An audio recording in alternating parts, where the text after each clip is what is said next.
The emergence of human civilization did not occur in a vacuum, nor was it the product of sudden inspiration. Instead, it arose from a confluence of geographic, climatic, and technological factors that converged in a specific region of the ancient Near East, approximately 12,000 years ago. This transformation would fundamentally alter the trajectory of human development, establishing patterns of social organization, technological innovation, and cultural complexity that continue to influence our world today. The Tigris and Euphrates rivers, flowing roughly parallel through what is now modern Iraq, Syria, and southeastern Turkey, created a unique geographic environment that would prove instrumental in humanity's transition from nomadic existence to settled civilization.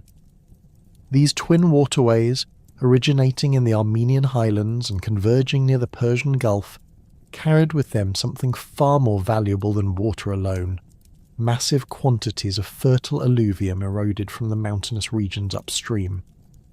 During seasonal floods, these rivers deposited layers of nutrient-rich sediment across the surrounding plains, creating some of the most fertile agricultural land on Earth. This annual cycle of inundation and deposition transformed an otherwise arid landscape into a verdant corridor of exceptional productivity.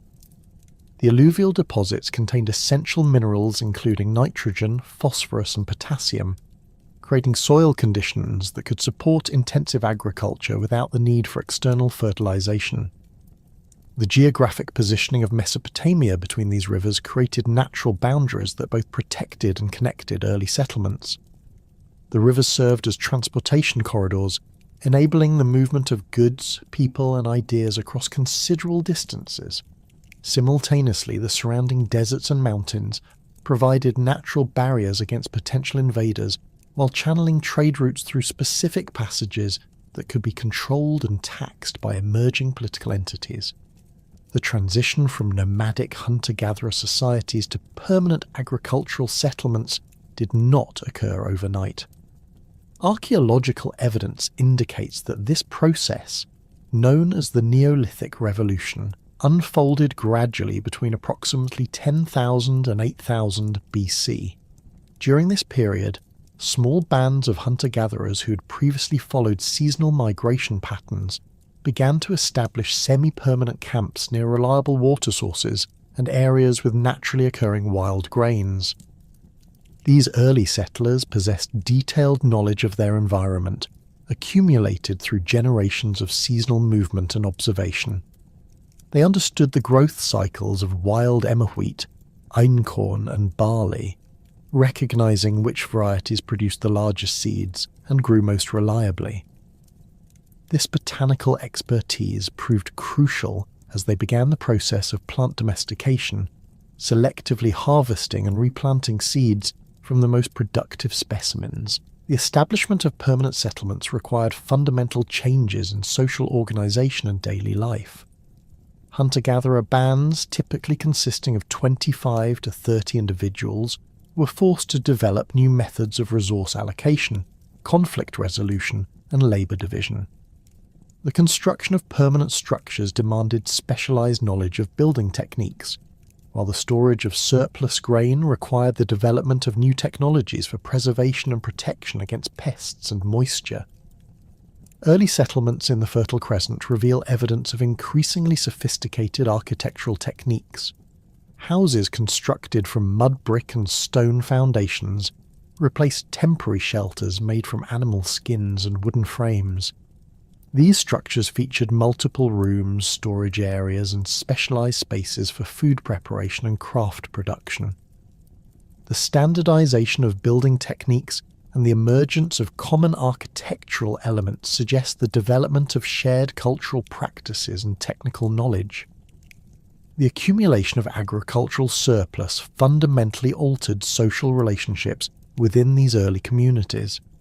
For the first time in human history, not every individual needed to participate directly in food production. This liberation of human labor enabled the development of specialized crafts, including pottery production, textile weaving, and tool manufacturing. Archaeological sites from this period reveal increasingly sophisticated ceramic vessels, decorated with intricate geometric patterns and designed for specific functional purposes.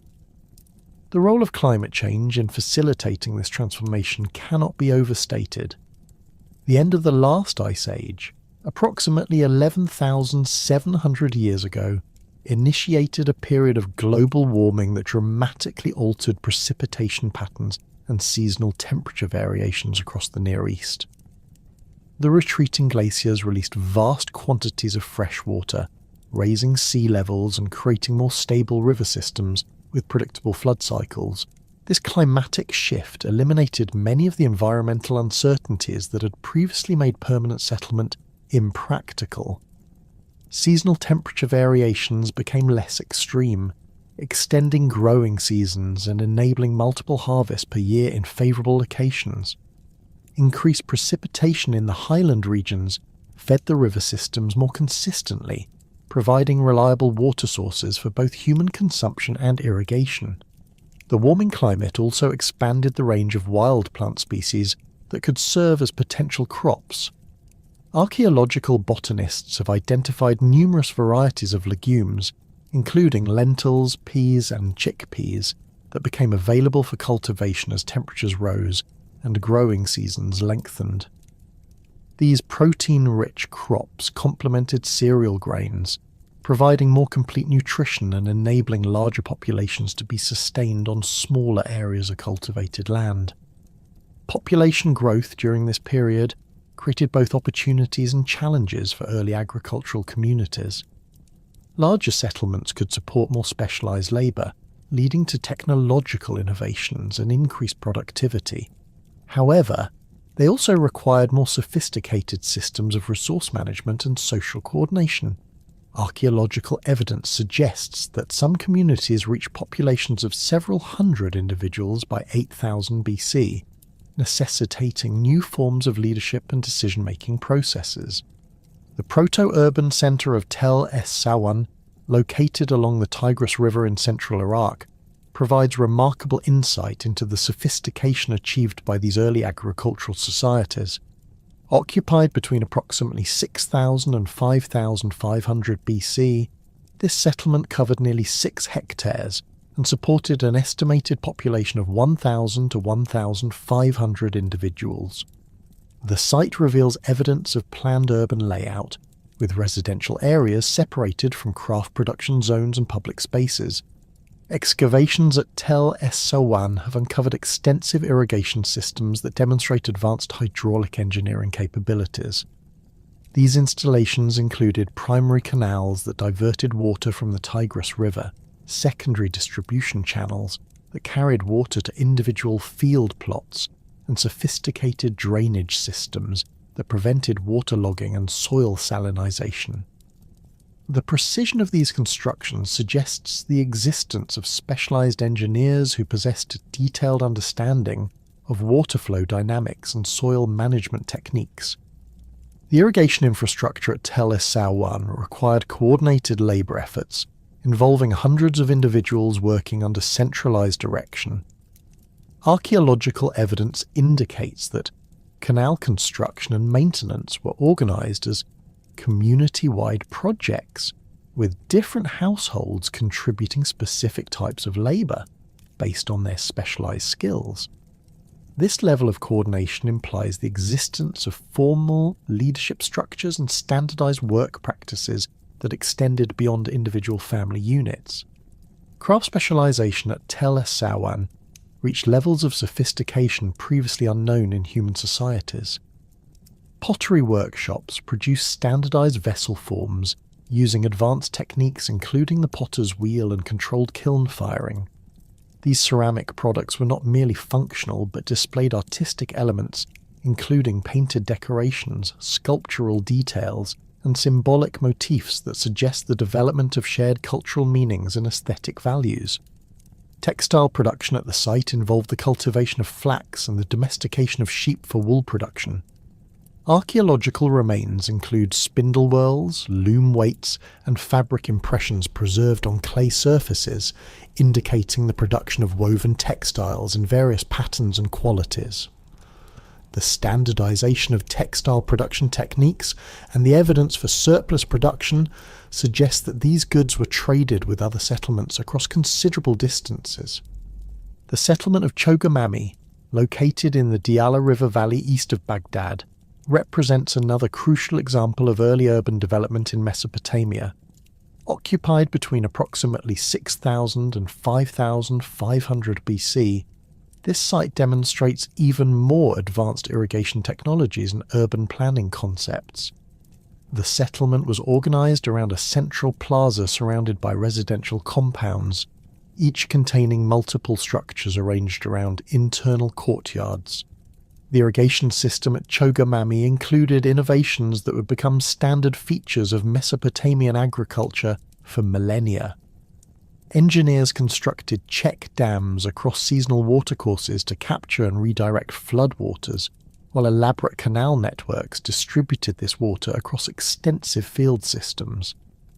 Archaeological surveys have identified irrigation channels extending more than 10 kilometers from the main settlement, indicating the ability to manage water resources across vast agricultural territories.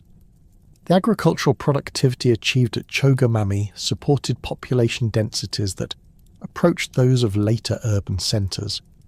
Botanical remains recovered from storage facilities include not only cereal grains, but also dates, figs, and other tree crops that required long-term agricultural planning and investment. The cultivation of date palms, in particular, demonstrates sophisticated understanding of agricultural techniques, as these trees require several years to mature and produce fruit. Evidence from Chogamami also reveals the emergence of social stratification based on differential access to resources and specialized knowledge.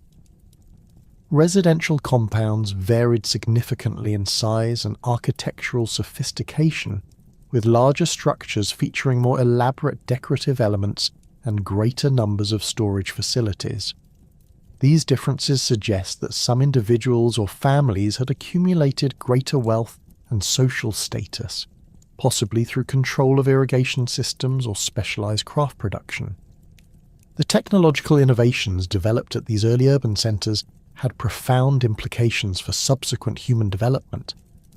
The irrigation techniques pioneered in Mesopotamia enabled agricultural production in regions previously considered unsuitable for farming, dramatically expanding the geographic range of human settlement. The organizational systems developed to manage these complex agricultural projects provided models for political administration that would influence governmental structures throughout the ancient world. The transition from hunter-gatherer societies to agricultural settlements also initiated fundamental changes in human relationships with the natural environment. Rather than adapting to existing ecological conditions, agricultural communities began actively modifying their surroundings to increase productivity and support larger populations. This shift from adaptation to manipulation would characterize human environmental relationships throughout subsequent history, with consequences that continue to shape our world today. The development of surplus agricultural production created the economic foundation for all subsequent forms of social complexity. The ability to support non-agricultural specialists enabled the emergence of full-time craftsmen, religious practitioners, political leaders, and military forces. These specialized roles, in turn, facilitated technological innovation, cultural development, and territorial expansion that would characterize the great civilizations of the ancient world. The geographic advantages of the Tigris-Euphrates river system continued to attract human settlement and technological innovation throughout the prehistoric period. The combination of fertile alluvial soils, reliable water sources, and natural transportation corridors created conditions that supported increasingly large and complex societies. The agricultural techniques and social organizations developed during the Neolithic Revolution provided the foundation for the emergence of the world's first true urban civilizations in the 4th millennium BC. The sophisticated agricultural settlements of the 7th and 6th millennia BC established the technological and social foundations for an unprecedented transformation in human organisation. By 4000 BC, the accumulated innovations in irrigation, craft production, and social coordination had reached a critical threshold that enabled the emergence of genuinely urban societies.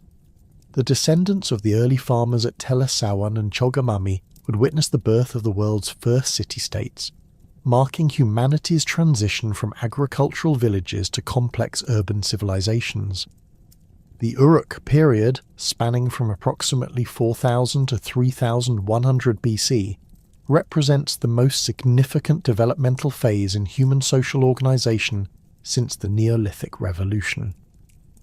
During these 9 centuries, the alluvial plains of southern Mesopotamia became the stage for revolutionary changes in settlement patterns, technological capabilities, and administrative systems. The transformation was not gradual, but occurred with remarkable rapidity, suggesting that critical innovations in one area catalyzed rapid development across multiple aspects of society. The city of Uruk itself emerged as the prototype for all subsequent urban centres. Located on the banks of the Euphrates River in what is now southern Iraq, Uruk grew from a modest agricultural settlement to a sprawling metropolis covering more than 600 hectares by 3200 BC. Archaeological evidence indicates that the city supported a population of approximately 50,000 inhabitants at its peak, making it by far the largest human settlement that had ever existed. The sheer scale of this urban concentration required entirely new approaches to resource management, social organisation, and territorial control. The physical layout of Uruk reveals sophisticated urban planning principles that would influence city design throughout Mesopotamian history. The settlement was organised around 2 primary religious complexes: the Anu precinct, dedicated to the sky god Anu, and the Iana precinct, associated with the goddess Inanna. These sacred areas occupied elevated positions within the city and featured monumental architecture constructed from millions of mud bricks. The famous White Temple, built atop a massive artificial platform called a ziggurat, stood approximately 13 metres above the surrounding plain and could be seen from distances of several kilometres. The construction of these monumental buildings required organisational capabilities that exceeded anything previously achieved in human history. The White Temple alone incorporated an estimated 1,400 tons of limestone and bitumen, materials that had to be transported from quarries located hundreds of kilometres away. The labour requirements for such projects involved coordinating the work of thousands of individuals across multiple construction seasons. Archaeological analysis of brick stamps and construction techniques reveals standardised production methods that enable different work crews to contribute compatible components to the overall structure. The residential areas of Uruk displayed clear evidence of social stratification based on differential access to resources and proximity to religious centres. Elite compounds near the temple complexes featured multi-room houses constructed around central courtyards, with specialised areas for food preparation, craft production, and storage. These structures incorporated architectural elements, including decorated doorways, internal drainage systems, and private wells that distinguished them from more modest dwellings in peripheral areas of the city. The economic foundation of Uruk's growth rested on agricultural intensification, achieved through expanded irrigation systems and improved crop varieties. Archaeological surveys have identified irrigation canals extending more than 20 kilometres from the city, creating an agricultural territory capable of supporting the urban population. These waterworks incorporated sophisticated engineering features including sluice gates, settling basins, and branch channels that enabled precise control over water distribution. The management of such extensive infrastructure required specialised knowledge and coordinated administration that exceeded the capabilities of traditional kinship-based social organisation. The city of Ur located approximately 300 kilometers southeast of Uruk, developed along similar lines but with distinct characteristics that reflected local environmental conditions and cultural preferences. Founded around 3800 BC, was positioned near the confluence of the Tigris and Euphrates rivers, providing access to both riverine transportation and marine resources from the Persian Gulf. The city's location enabled it to serve as a crucial link in emerging trade networks that connected Mesopotamia with distant regions, including the Iranian Plateau, Anatolia, and the Indus Valley. Archaeological excavations at have revealed evidence of remarkable technological sophistication in metallurgy and craft production. The Royal Cemetery, dating to approximately 2600 BC, contained artifacts that demonstrate mastery of advanced metalworking techniques, including granulation, filigree, and complex alloy production. Gold helmets discovered in royal burials were constructed from single sheets of metal hammered into intricate forms that replicated woven textiles. Silver vessels featured decorative elements created through repousse techniques that required specialized tools and extensive technical knowledge. The city of Eridu, traditionally considered the oldest settlement in Mesopotamia, occupied a unique position in early Sumerian civilization as the legendary seat of divine authority. Archaeological evidence indicates continuous occupation from approximately 5400 BC, making it one of the longest inhabited sites in human history. The city's religious significance stemmed from its association with Enki, the god of fresh water and wisdom, whose temple complex grew through successive rebuilding phases into one of the most impressive architectural achievements of the early urban period. The temple sequence at Eridu provides crucial evidence for understanding the evolution of Mesopotamian religious architecture and administrative practices. The earliest shrine, constructed around 5000 BC, was a simple rectangular structure measuring approximately 3 by 4 meters. Over the subsequent millennia, this building was repeatedly demolished and rebuilt on an increasingly grand scale, with each new iteration incorporating architectural innovations and expanded functional areas. By 3000 BC, the temple complex covered more than 2,000 square meters and included specialized areas for ritual activities, administrative functions, and storage of religious offerings. Lagash emerged somewhat later than the other major Sumerian cities, but quickly developed into one of the most powerful and influential city-states of the early urban period. Located in the eastern portion of the Sumerian heartland, Lagash controlled extensive agricultural territories irrigated by waters from both the Tigris and Euphrates river systems. The city's strategic position enabled its rulers to regulate trade routes connecting central Mesopotamia with the Iranian highlands and the Persian Gulf region. The administrative archives discovered at Lagash provide unprecedented insight into the complexity of early urban management systems.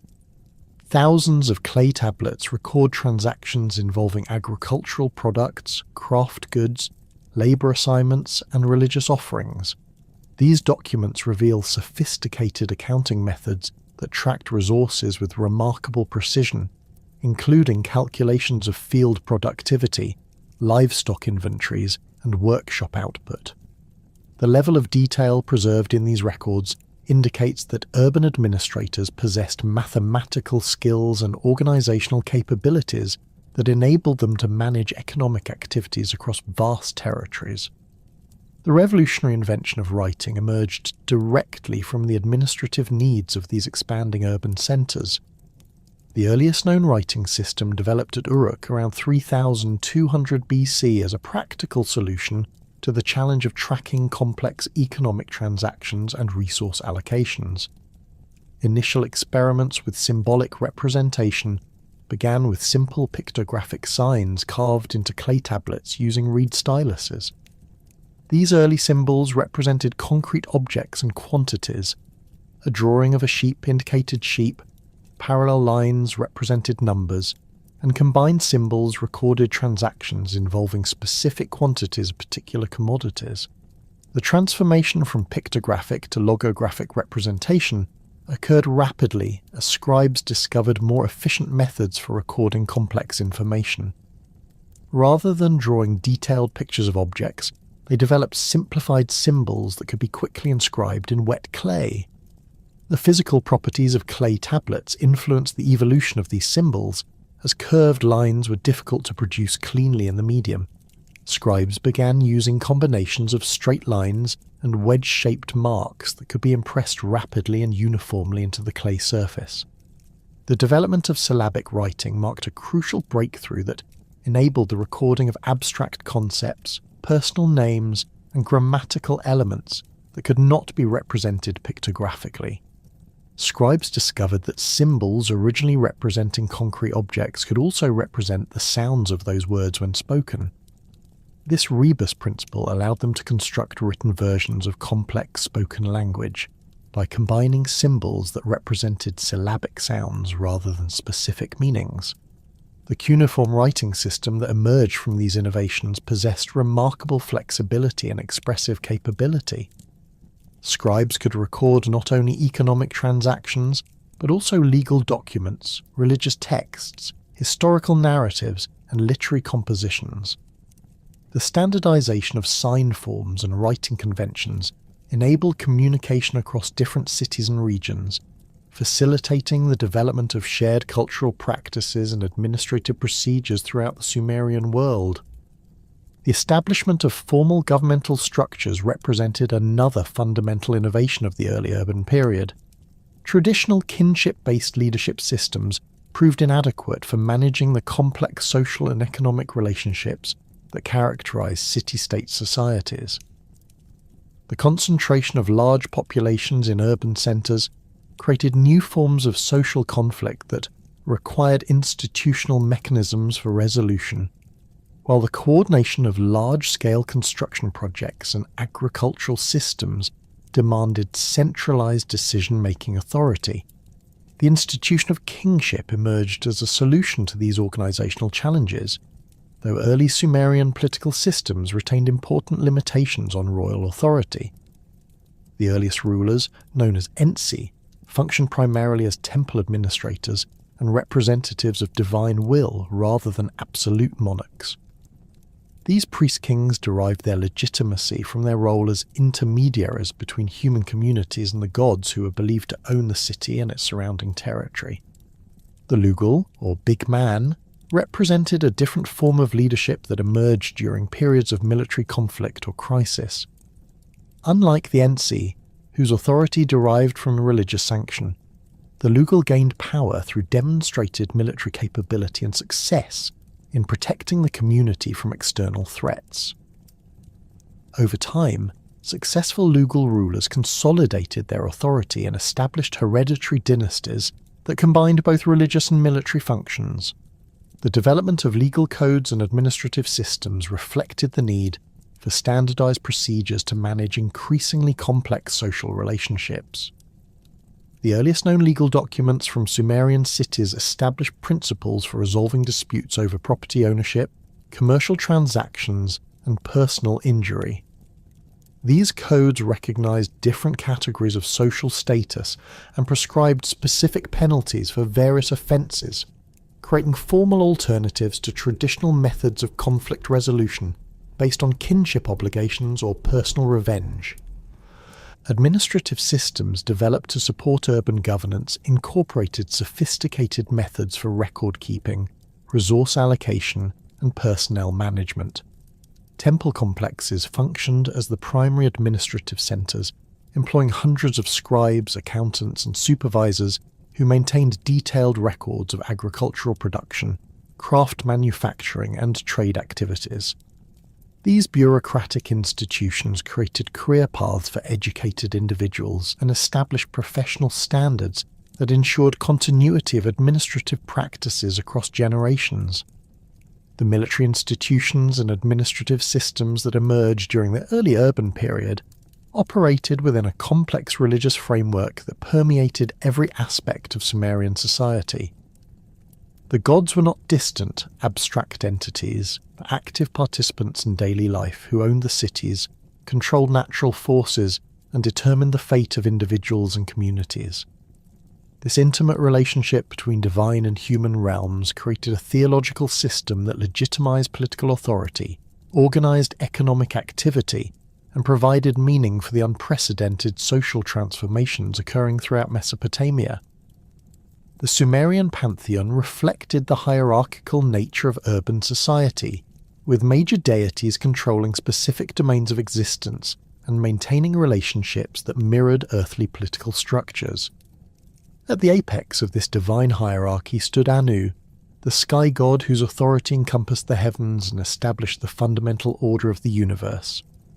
Anu's position as king of the gods provided the theological foundation for human kingship, as earthly rulers claimed to derive their authority from divine appointment and to serve as representatives of cosmic order on earth. The god Enlil occupied a crucial position as lord of the air and executor of divine decisions.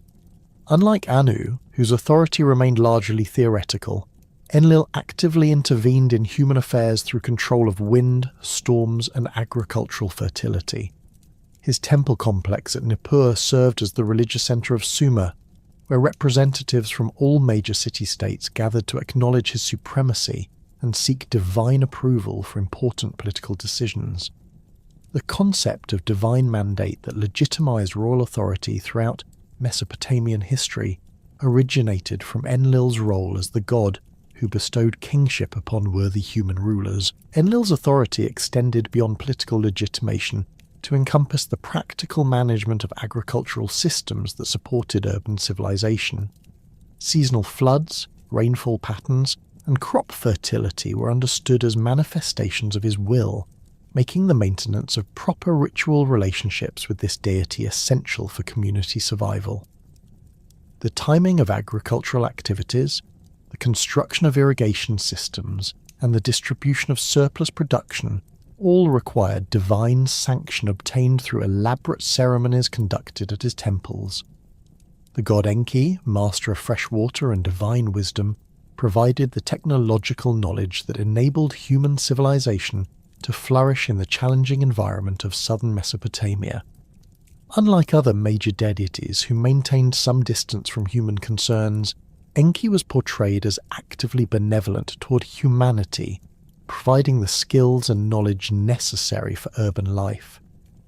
The arts of irrigation, metallurgy, brewing, and textile production were all attributed to his divine instruction, making him the patron of craftsmen and engineers whose specialized knowledge supported urban economies.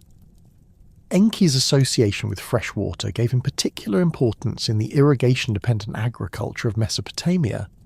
The complex canal systems that distributed river water across vast agricultural territories were understood as earthly manifestations of his divine domain. The technical knowledge required to design and maintain these waterworks was considered sacred wisdom that could only be obtained through proper ritual relationship with the god. Master engineers and hydraulic specialists served as priests in his temples, combining practical expertise with religious authority. The goddess Inanna occupied a unique position within the Sumerian pantheon as the deity of love, fertility, and warfare. Her dual nature reflected the complex realities of urban life, where creative and destructive forces operated in constant tension. As goddess of fertility, she ensured agricultural abundance and human reproduction that sustained growing urban populations. As goddess of warfare, she provided divine sanction for the military conflicts that characterized relationships between competing city-states. Inanna's association with both love and war reflected sophisticated theological understanding of the interconnected nature of creative and destructive forces in human society. The same divine power that ensured agricultural fertility and human reproduction could be channeled towards military conquest and territorial expansion. This theological framework provided religious justification for the aggressive expansion policies pursued by successful Sumerian rulers who claimed to act as instruments of divine will. The goddess's prominent role in Sumerian religion also reflected the relatively high status of women in early urban society. Unlike later Mesopotamian civilizations where female deities were subordinated to male gods, Inanna maintained independent authority and actively challenged other divine figures. Her mythological adventures, including her descent to the underworld and her conflicts with other gods, provided models for human behaviour that emphasised personal agency and the pursuit of individual goals within established social structures. These major deities were supported by hundreds of minor gods and goddesses who controlled specific aspects of daily life, from household activities to specialised crafts. Each profession, each neighbourhood, and each family maintained relationships with particular divine patrons who provided protection and assistance in exchange for proper ritual observance. This elaborate theological system created multiple layers of divine authority that paralleled and reinforced the complex social hierarchies of urban civilization. The architectural expression of this religious system reached its most impressive form in the monumental temple complexes known as ziggurats. These massive stepped pyramids dominated the skylines of Sumerian cities and served as both religious centres and symbols of civic achievement. The Great Ziggurat of Ur, constructed during the 21st century BC under the patronage of King Ur-Nammu, exemplifies the sophisticated engineering capabilities and religious devotion that characterize these remarkable structures. The ziggurat at Ur rose approximately 30 metres above the surrounding plain through 3 distinct terraced levels, each constructed from millions of mud bricks manufactured according to standardized specifications. The lowest level measured roughly 64 by 46 metres at its base and stood 15 metres high, providing a massive foundation for the upper levels.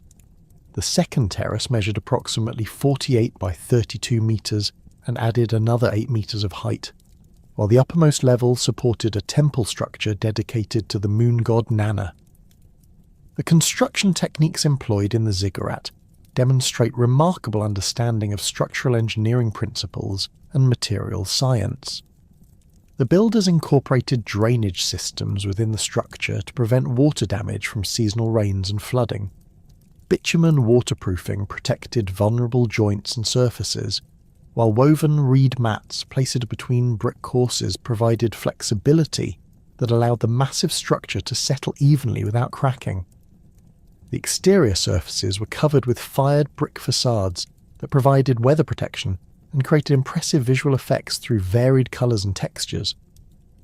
The interior of the ziggurat contained a complex network of chambers, corridors and staircases that served various religious and administrative functions.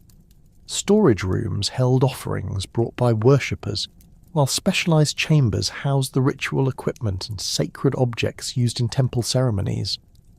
Administrative offices within the structure accommodated the large staff of priests, scribes and servants required to maintain temple operations and manage the extensive economic activities associated with religious institutions.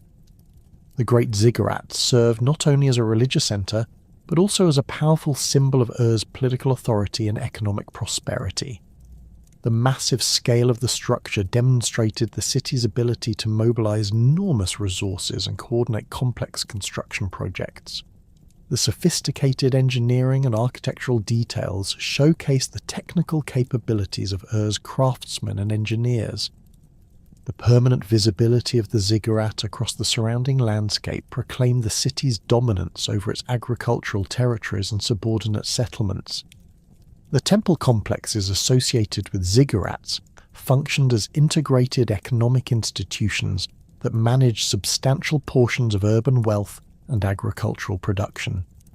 The Temple of Nanna at Ur controlled approximately 3,000 hectares of agricultural land worked by dependent labourers who received rations in exchange for their services. Temple workshops produced textiles, metalwork and other craft goods that were traded throughout Mesopotamia and beyond. The institution maintained herds of cattle, sheep and goats that provided meat, dairy products and raw materials for various industries. Temple administrators developed sophisticated accounting systems to track the complex economic activities under their control. Thousands of cuneiform tablets from temple archives record transactions involving agricultural products, craft goods, labour assignments, and ritual offerings.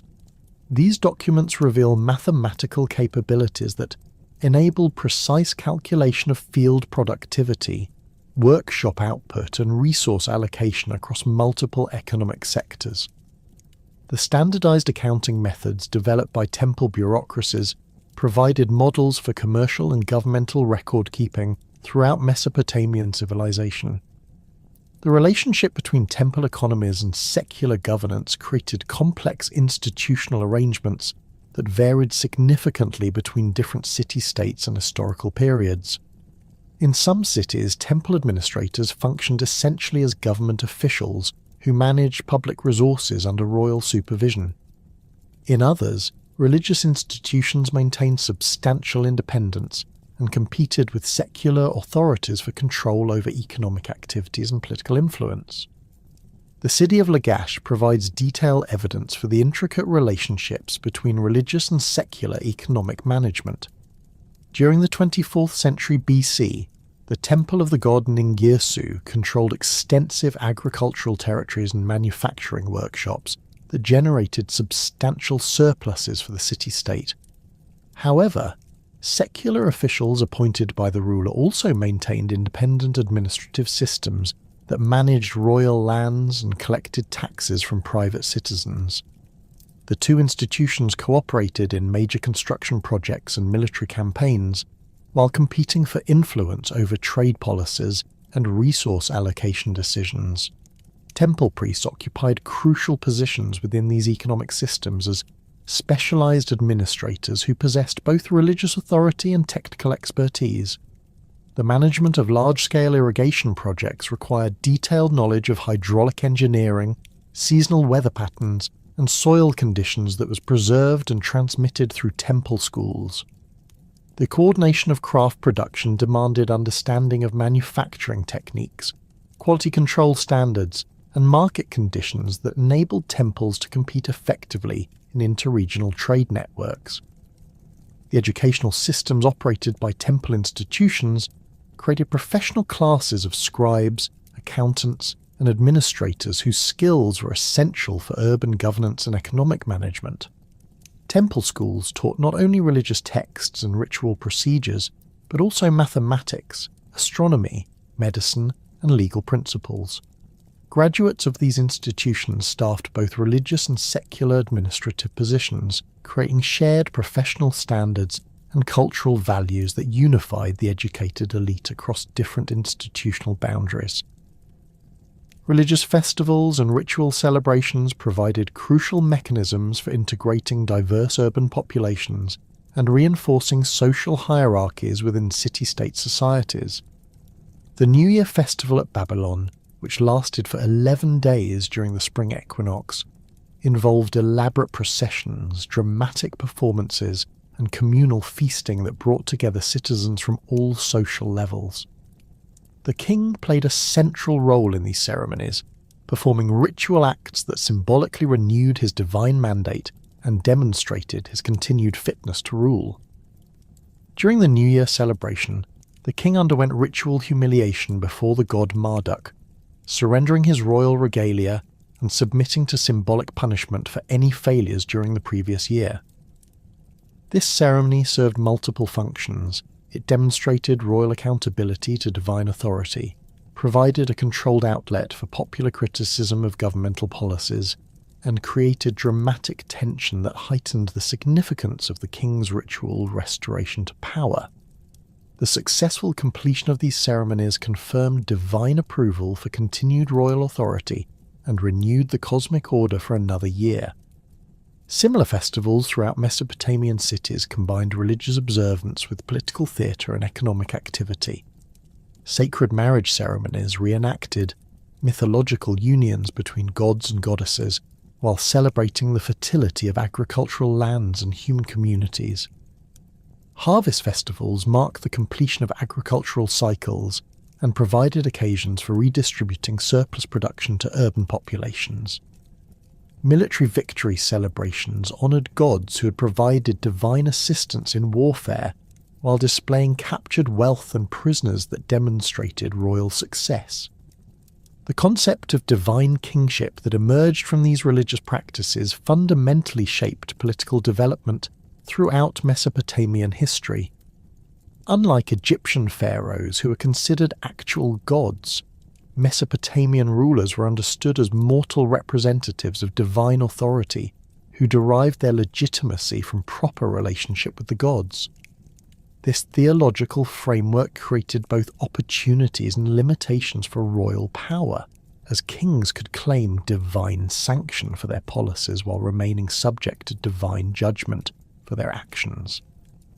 The theological framework that legitimized Mesopotamian kingship operated alongside revolutionary technological developments that would fundamentally transform human civilization. While priests interpreted divine will and kings claimed celestial mandate, craftsmen and engineers were developing practical innovations that solved pressing challenges of transportation, agriculture, and trade. These technological breakthroughs emerged from the accumulated experience of generations of skilled workers who refined their techniques through systematic experimentation and careful observation of natural phenomena. The invention of the wheel around 3500 BC represents perhaps the most significant transportation revolution in human history, though its development occurred through incremental improvements rather than sudden inspiration. Archaeological evidence suggests that the concept originated from the potter's wheel, which Mesopotamian craftsmen had been using since approximately 3800 BC. to create symmetrical ceramic vessels. These early potter's wheels consisted of heavy stone discs that rotated on vertical axles, enabling artisans to shape clay with unprecedented precision and speed. The transition from potter's wheel to transportation device required solving complex engineering challenges related to axle construction, bearing systems, and load distribution. Early wheels were solid wooden discs cut from single tree trunks, with holes drilled through their centres to accommodate wooden axles. These primitive wheels were extremely heavy and generated substantial friction, limiting their effectiveness for long-distance transportation. However, they proved invaluable for short-distance movement of heavy materials within urban construction sites and agricultural areas. The development of spoked wheels around 3000 BC marked a crucial advancement that dramatically improved transportation efficiency. Sumerian craftsmen discovered that wheels constructed with wooden spokes radiating from central hubs could support equivalent loads while weighing significantly less than solid disc wheels. This innovation required sophisticated understanding of structural engineering principles, as the spokes had to be precisely positioned and securely attached to distribute weight evenly across the wheel's circumference. The construction of spoked wheels demanded specialized woodworking techniques and tools that pushed Mesopotamian craftsmanship to new levels of precision. Artisans developed bronze saws, chisels, and boring tools that enabled them to create standardized wheel components with consistent dimensions and tolerances. The assembly process required careful measurement and fitting to ensure that completed wheels would rotate smoothly and maintain structural integrity under heavy loads. Master wheelwrights emerged as highly valued specialists whose expertise commanded premium compensation and social recognition. The integration of wheeled vehicles into Mesopotamian transportation systems revolutionized trade relationships and the military capabilities throughout the region. Two-wheeled carts pulled by domesticated donkeys could transport loads of grain, textiles, and manufactured goods across distances that would have been impractical for human porters. Four-wheeled wagons provided platforms for moving massive stone blocks and timber beams required for monumental construction projects. The standardization of wheel sizes and axle dimensions enabled the development of road systems with consistent track widths that facilitated interregional commerce. Military applications of wheel technology produced the war chariot, a revolutionary weapons platform that transformed battlefield tactics throughout the ancient Near East. Early Sumerian chariots were heavy, four-wheeled vehicles that served primarily as mobile command posts and platforms for archers. The solid wooden wheels and crude suspension systems of these early chariots limited their speed and maneuverability, but they provided psychological advantages through their imposing appearance and elevated positions for commanders and elite warriors. The development of lighter two-wheeled chariots with spoked wheels around 2500 BC created genuine cavalry units that could maneuver rapidly across battlefields and pursue fleeing enemies. These vehicles required specially trained horses rather than donkeys, as their greater speed and agility demanded animals with superior strength and endurance. The breeding and training of war horses became specialized occupations that contributed to the emergence of aristocratic warrior classes throughout Mesopotamian society. Parallel to these developments in land transportation, Mesopotamian engineers were revolutionizing water-based travel through innovations in boat construction and sailing technology. The earliest vessels were simple reed boats constructed by binding together bundles of marsh reeds with rope made from plant fibers. These lightweight craft proved effective for navigating the shallow channels and marshy areas of the Tigris-Euphrates delta, but they lacked the structural integrity required for long-distance travel or heavy cargo transport. The development of wooden boat construction techniques around 3200 BC enabled the creation of larger, more durable vessels capable of extended river voyages and coastal navigation.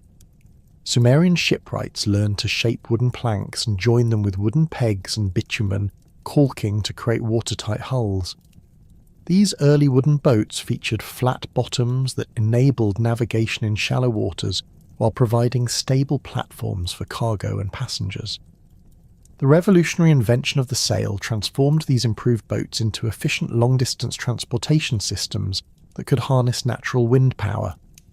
The earliest sails were simple square sheets of woven fabric suspended from horizontal poles, but even these primitive designs enabled boats to travel upstream against river currents or across open water without relying entirely on human rowing power.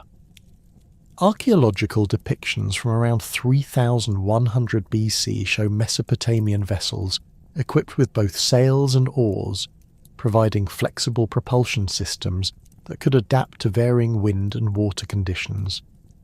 The development of more sophisticated sailing techniques required detailed understanding of wind patterns, water currents, and seasonal weather variations. Mesopotamian sailors accumulated extensive knowledge of navigation principles through generations of practical experience, learning to read natural signs that indicated favorable conditions for different types of voyages. This expertise enabled them to establish regular trade routes connecting Mesopotamian cities with distant regions, including the Persian Gulf, the Levantine coast, and the Indus Valley. The construction of larger sailing vessels capable of maritime voyages demanded advances in shipbuilding technology that pushed Mesopotamian craftsmanship to new levels of sophistication. Seagoing ships required reinforced hull construction, improved waterproofing techniques, and specialized rigging systems that could withstand the stresses of ocean travel. Master shipwrights developed standardized construction methods that enabled the production of vessels with consistent performance characteristics and structural reliability. These transportation innovations facilitated the expansion of trade networks that connected Mesopotamian cities with resource-rich regions throughout the known world. Wheeled carts and sailing ships enabled merchants to transport bulk commodities across vast distances, making it economically feasible to obtain materials that were not available locally. Copper from Cyprus, tin from Afghanistan, cedar wood from Lebanon, and precious stones from India all flowed into Mesopotamian markets through these improved transportation systems. Simultaneously with these transportation breakthroughs, Mesopotamian farmers were developing agricultural technologies that would increase crop yields and expand the range of cultivable land. The invention of the plough around 3500 BC represented a fundamental advancement that enabled cultivation of heavier soils and larger field areas than had been possible with simple digging sticks and hoes. Early ploughs were basic wooden implements that scratched shallow furrows in prepared soil, but they significantly reduced the labour required for field preparation and enabled farmers to work larger areas within optimal planting seasons. The development of ox-drawn ploughs around 3000 BC multiplied agricultural productivity by harnessing animal power for field cultivation. These improved implements featured bronze-tipped ploughshares that could cut through root systems and break up compacted soil more effectively than wooden points. The use of domesticated cattle as draft animals required new techniques for animal training, harness construction, and field management that transformed traditional farming practices. Mesopotamian farmers discovered that systematic ploughing could improve soil fertility by burying crop residues and weeds that decomposed to provide nutrients for subsequent plantings. The practice of cross-ploughing, where fields were cultivated in perpendicular directions, broke up soil clods more thoroughly and created better seedbed conditions. These techniques enabled farmers to maintain productive agriculture on the same fields for extended periods, without the need for lengthy fallow periods that had characterized earlier farming systems. The integration of ploughing with improved irrigation techniques created agricultural systems capable of supporting much larger urban populations than had been possible with earlier farming methods. Mesopotamian engineers developed sophisticated field layouts that combined drainage channels, irrigation ditches, and ploughed furrows in coordinated systems that optimized water distribution and soil management. These integrated agricultural technologies enabled the cultivation of extensive territories around major cities, providing the food surpluses necessary to support specialized craftsmen, administrators, and military forces. The mathematical knowledge required to design and implement these complex agricultural and transportation systems led to revolutionary advances in numerical calculation and geometric measurement. Mesopotamian mathematicians developed the sexagesimal system based on the number 60, which provided more flexible calculation methods than earlier counting systems based on 10 or 12.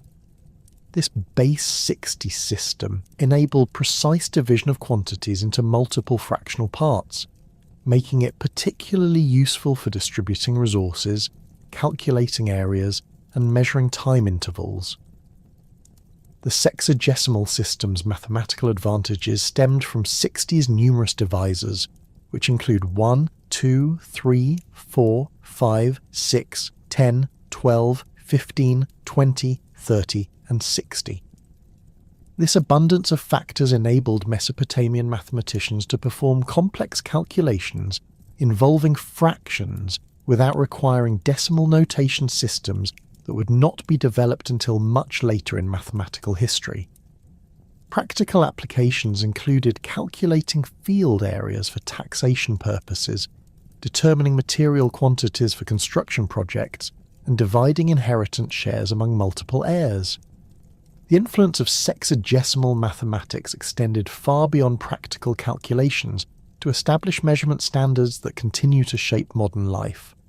The division of hours into 60 minutes and minutes into 60 seconds derives directly from Mesopotamian mathematical traditions that proved so useful they were adopted by subsequent civilizations throughout the ancient world. Similarly, the 360-degree circle reflects sexagesimal principles, as 360 represents 6 times 60 and provides a highly divisible unit for measuring angles and directions. Mesopotamian astronomers applied these mathematical tools to systematic observation of celestial phenomena, creating the world's first scientific approach to understanding planetary motions and seasonal cycles. The predictable movements of the sun, moon, and visible planets provided natural laboratories for testing mathematical theories and refining calculation techniques. Astronomical observations also had practical applications for agriculture, navigation, and religious ceremonies that required precise timing of seasonal events. The development of lunar calendar systems around 3000 BC enabled Mesopotamian societies to coordinate agricultural activities, religious festivals, and administrative functions according to predictable temporal frameworks. Early lunar calendars were based on the approximately 29.5-day cycle of lunar phases, with months beginning at each new moon. 12 lunar months created years of roughly 354 days, which gradually fell out of synchronization with seasonal agricultural cycles that followed the 365.25-day solar year. Mesopotamian astronomers solved this calendrical problem by developing sophisticated intercalation systems that added extra months at regular intervals to maintain alignment between lunar and solar cycles.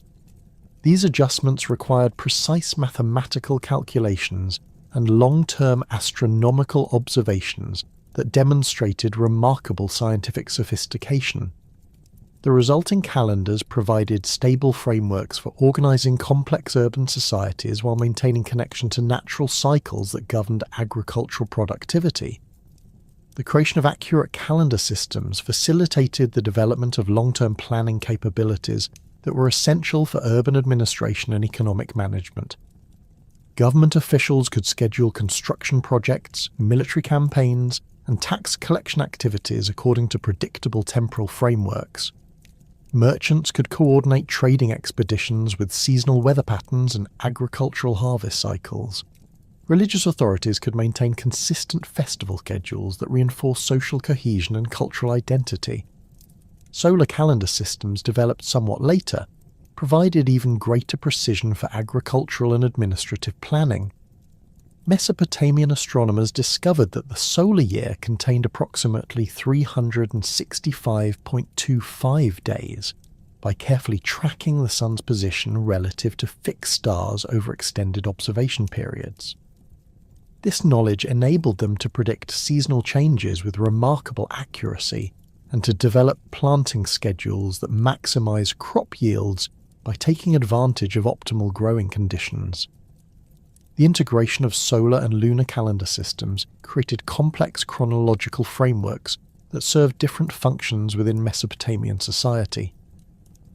Lunar calendars remained important for religious observances and social activities that followed traditional monthly cycles. Solar calendars provided more accurate frameworks for agricultural planning and long-term administrative scheduling. The ability to convert between these different temporal systems required mathematical sophistication that further advanced Mesopotamian computational capabilities. Metallurgical innovations during this period revolutionized tool production and established the technological foundations for subsequent Bronze Age civilizations.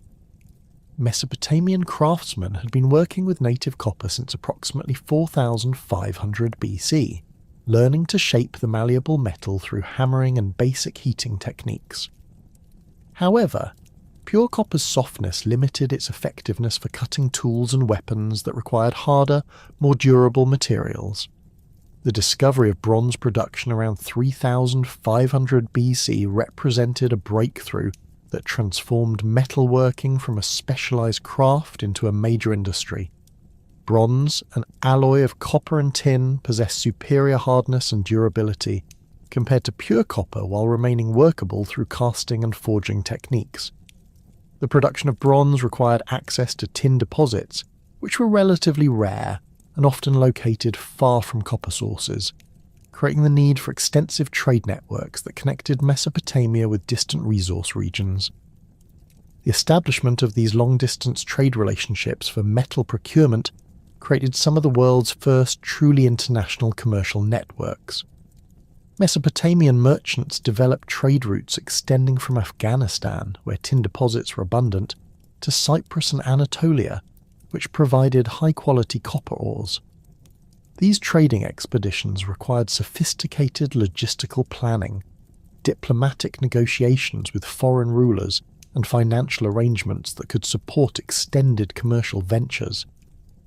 The complexity of bronze production also necessitated advances in furnace technology and metallurgical techniques that pushed Mesopotamian craftsmanship to new levels of precision.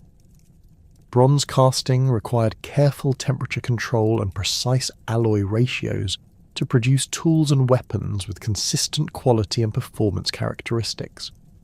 Master metalworkers developed specialized techniques for creating complex shapes through lost wax casting processes that enable the production of intricate decorative objects and precisely engineered mechanical components. The sophisticated metallurgical techniques and international trade networks that emerged from Mesopotamian innovation created the technological and economic foundations for unprecedented political transformation. By 2400 BC, the accumulated wealth from bronze production, long-distance commerce, and agricultural intensification had concentrated sufficient resources in the hands of ambitious rulers to support military campaigns extending far beyond traditional city-state boundaries. The stage was set for the emergence of the world's first multi-ethnic empire, an achievement that would fundamentally alter the political landscape of the ancient Near East. Sargon of Akkad emerged from obscurity around 2334 BC to establish the most extensive territorial dominion the world had yet witnessed. Unlike previous Mesopotamian rulers who had contented themselves with hegemony over neighbouring city-states, Sargon conceived and executed a systematic campaign of conquest that brought diverse peoples and regions under unified imperial administration.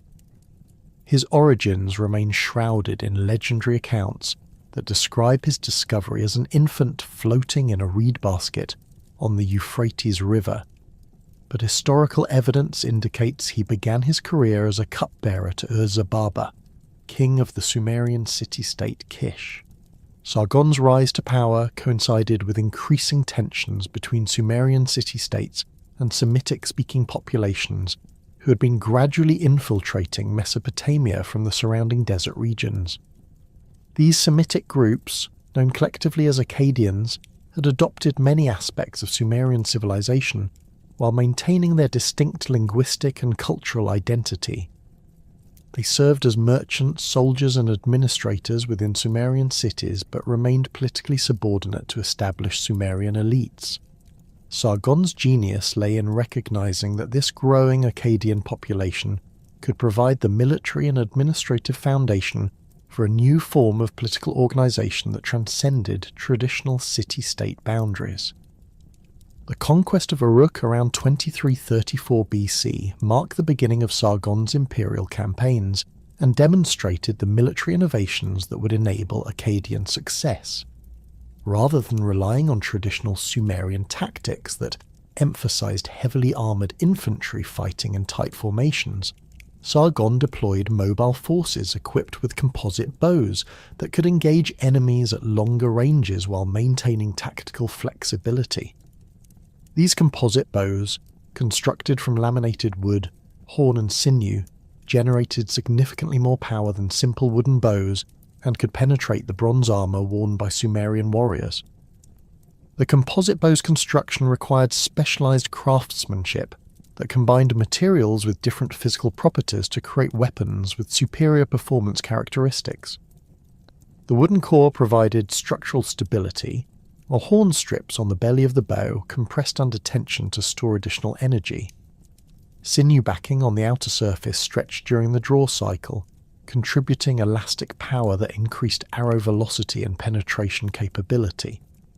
The assembly process involved careful layering of these materials with animal-based adhesives, followed by extended curing periods that could last several months. Akkadian archers underwent intensive training that emphasized accuracy, rapid shooting, and coordinated tactical movements that maximized their weapons' effectiveness. Unlike Sumerian warriors who fought primarily as individual champions, Akkadian forces operated as disciplined units that could concentrate their firepower on specific targets while maintaining formation cohesion. This tactical approach proved devastatingly effective against traditional Sumerian armies, whose heavy infantry formations became vulnerable targets for massed archery attacks. The siege of Uruk lasted several months and showcased Akkadian innovations in siege warfare that would become standard features of ancient military practice. Sargon's engineers constructed earthwork ramps that enabled attackers to approach city walls at elevated levels, while mobile siege towers provided protected platforms for archers to engage defenders. The systematic investment of the city prevented relief forces from reaching the defenders and gradually weakened their resolve through hunger and disease. The fall of Uruk sent shockwaves throughout the Sumerian world and demonstrated that traditional defensive strategies were inadequate against Akkadian military innovations. City walls that had previously provided reliable protection became obstacles that could be overcome through patient siege operations and superior military engineering.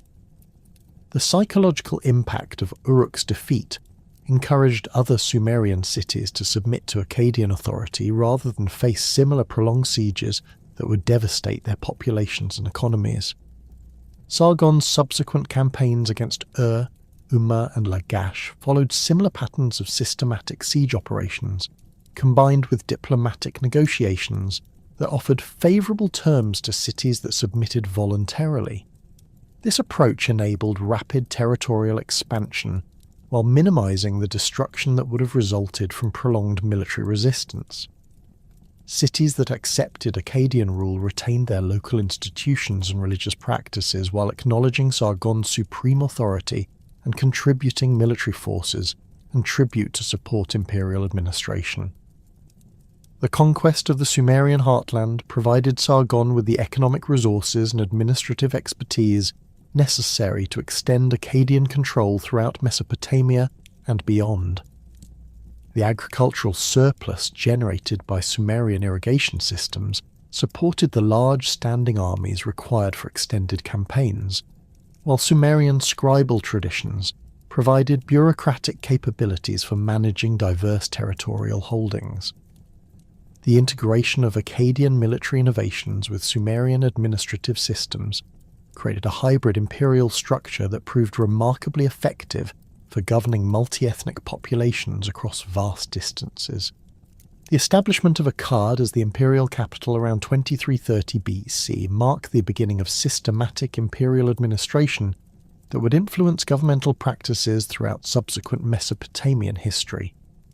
Unlike previous Mesopotamian cities that had grown organically around religious centres, Akkad was planned as an administrative hub designed to coordinate imperial activities across extensive territories.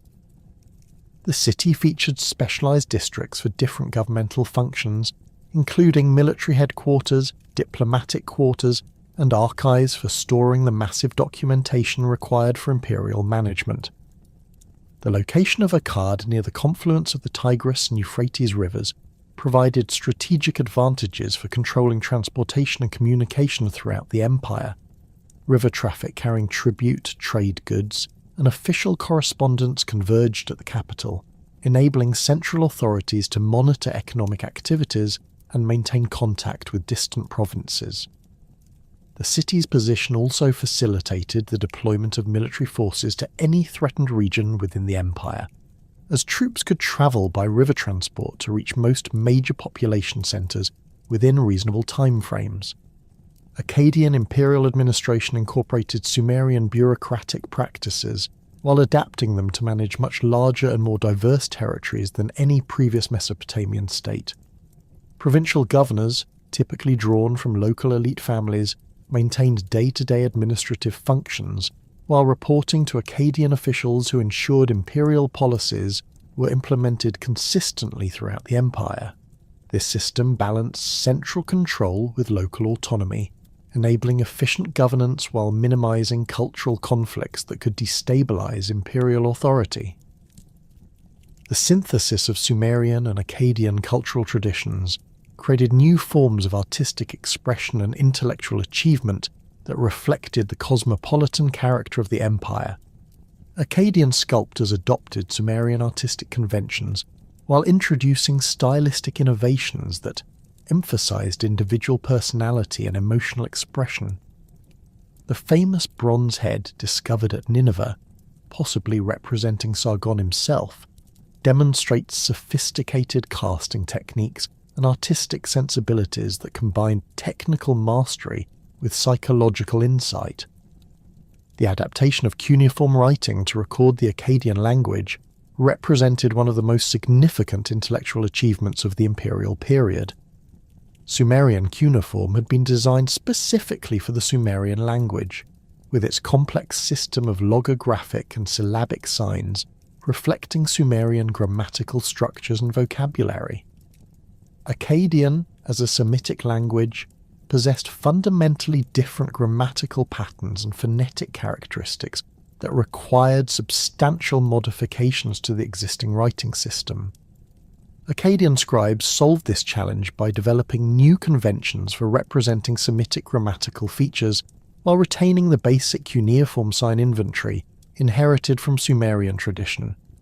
They created standardized methods for indicating verb conjugations, noun declensions, and other grammatical elements that had no direct equivalents in Sumerian. The resulting writing system maintained continuity with established Mesopotamian literary traditions while enabling the expression of Akkadian cultural concepts and administrative requirements. The bilingual character of Akkadian imperial administration necessitated the training of scribes who could function effectively in both Sumerian and Akkadian languages.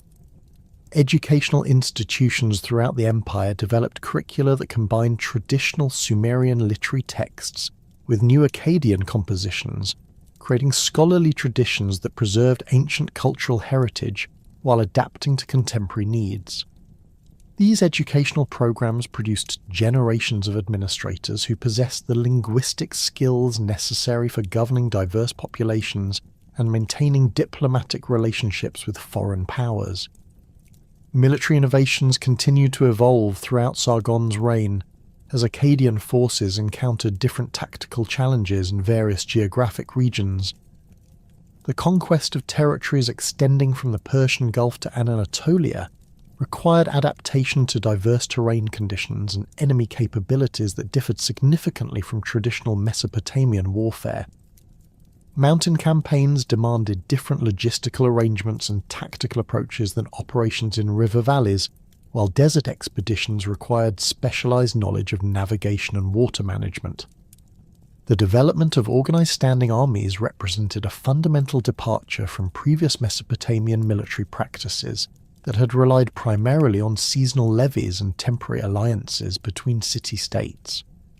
Akkadian professional soldiers received regular pay and equipment from imperial resources, enabling them to dedicate themselves entirely to military service, rather than dividing their time between farming and warfare.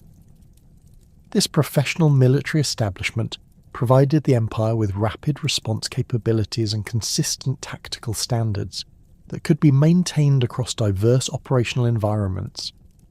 The standardization of weapons and equipment throughout Akkadian forces facilitated logistics and maintenance while ensuring tactical compatibility between units drawn from different regions. Imperial armories produced bronze weapons according to standardized specifications, while specialized workshops manufactured composite bows with consistent performance characteristics.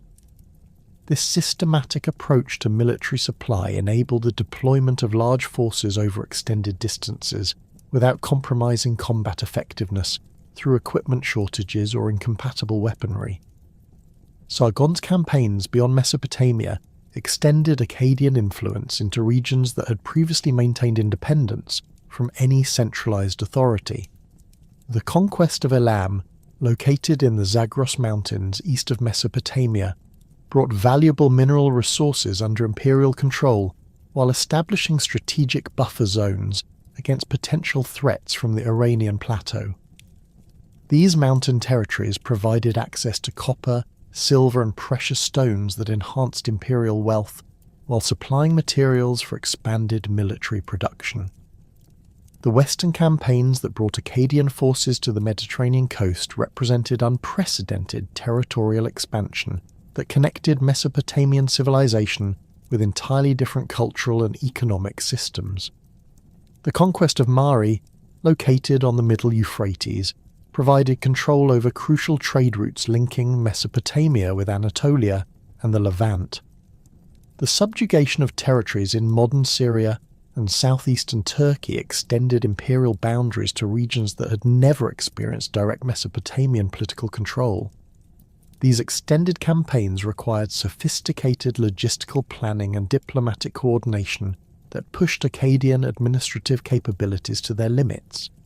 Supply lines extending hundreds of kilometers from the Mesopotamian heartland demanded careful management of transportation resources and strategic stockpiling of provisions at key locations.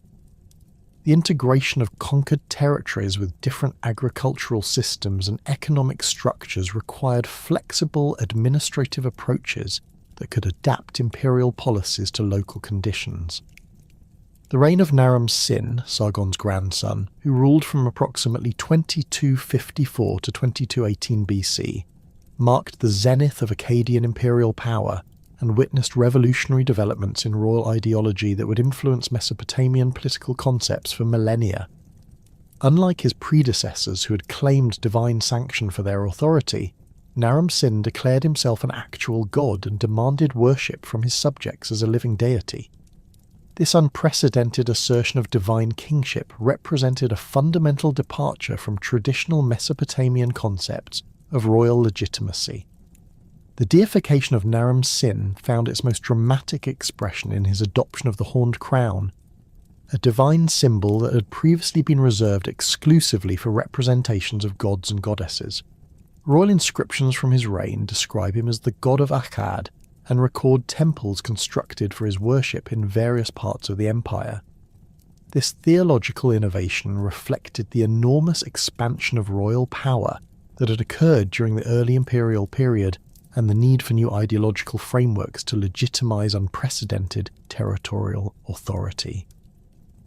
The famous victory stele of Naram-Sin, discovered at Susa in western Iran, provides vivid documentation of this revolutionary royal ideology, while demonstrating the artistic sophistication achieved during the Akkadian period.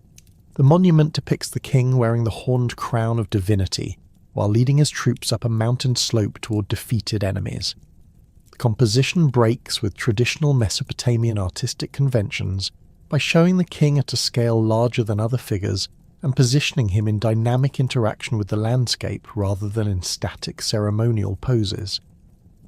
The artistic innovations and divine royal ideology that reached their peak under Naram-Sin could not prevent the gradual weakening of Akkadian imperial control that became increasingly evident during the late 23rd century BC.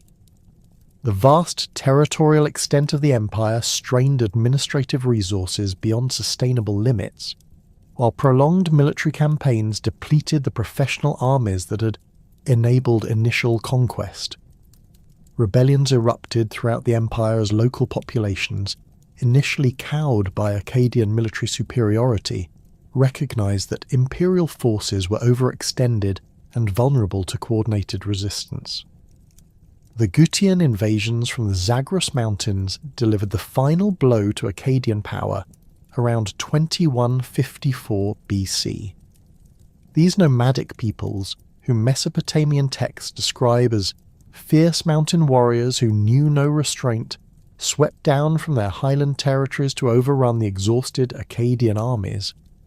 Unlike previous conflicts that had involved organized states with similar military technologies, the Gutian assault represented a collision between settled civilization and nomadic warrior culture that exposed fundamental weaknesses in imperial defensive systems.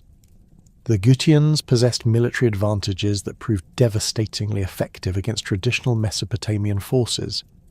Their cavalry units, mounted on horses rather than the donkeys typically used by Mesopotamian armies, provided superior mobility and striking power that could overwhelm infantry formations before they could organize effective resistance. The nomadic lifestyle of Gutian warriors made them virtually immune to the siege tactics that had proven so successful in Akkadian campaigns against fortified cities, as they possessed no permanent settlements that could be captured or destroyed. The collapse of centralized Akkadian authority created a political vacuum that persisted for nearly a century, during which various city-states attempted to establish regional dominance while Gutian raiders continued to threaten settled populations throughout Mesopotamia. This period of fragmentation, known traditionally as the Dark Age of Mesopotamian history, witnessed the destruction of many urban centres and the abandonment of extensive agricultural territories that could no longer be defended against nomadic incursions.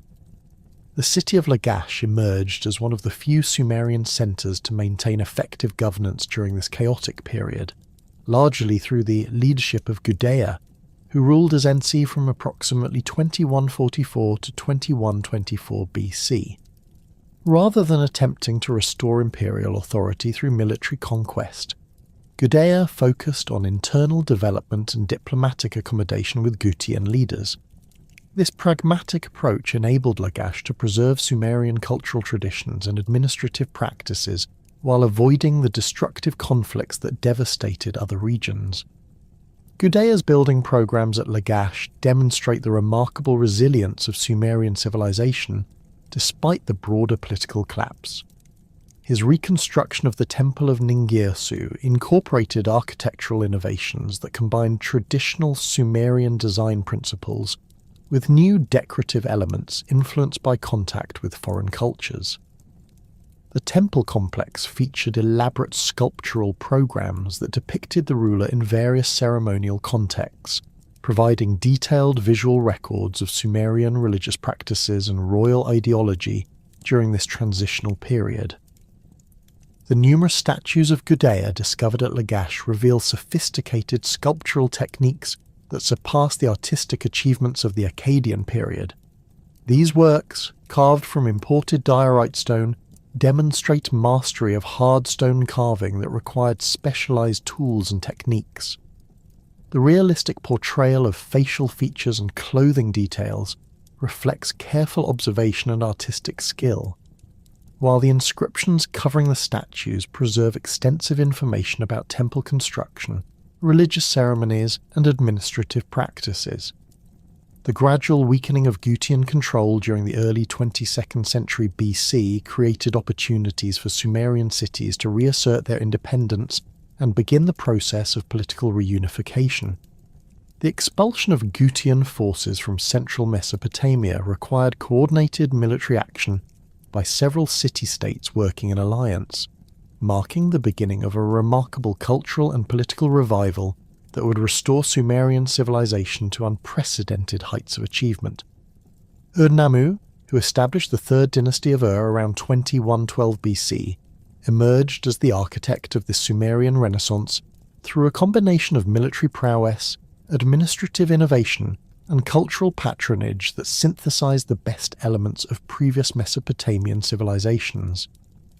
His origins as governor of Ur under the last Sumerian king of Uruk provided him with intimate knowledge of both local administration and broader regional politics, enabling him to develop strategies that addressed the complex challenges of post-imperial reconstruction.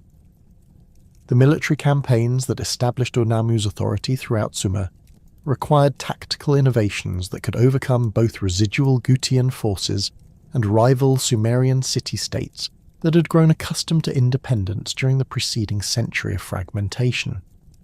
Rather than relying solely on traditional infantry formations, Ur-Nammu's armies incorporated mobile units equipped with improved bronze weapons and organized according to standardized tactical doctrines that maximize coordination between different military specialties. The Siege of Uruk, which brought the most prestigious Sumerian city under Ur-Nammu's control, demonstrated the sophisticated military engineering capabilities that characterized Neo-Sumerian warfare. Ur-Nammu's forces constructed elaborate circumvallation works that completely surrounded the city, preventing relief forces from reaching the defenders while maintaining supply lines for the besieging army. These engineering projects required precise surveying and construction techniques that reflected the revival of technical expertise that had been disrupted during the Gutian period. The restoration of unified Sumerian control enabled Ur-Nammu to implement comprehensive administrative reforms that addressed the institutional weaknesses that had contributed to the Akkadian collapse. Rather than attempting to govern vast territories through centralized imperial bureaucracy, The Neo-Sumerian system balanced central authority with substantial local autonomy that enabled efficient administration while reducing the administrative burden on royal resources. The Code of Ur-Nammu, promulgated around 2100 BC, represents the earliest comprehensive legal system in human history and established precedents for jurisprudence that would influence legal development throughout the ancient world.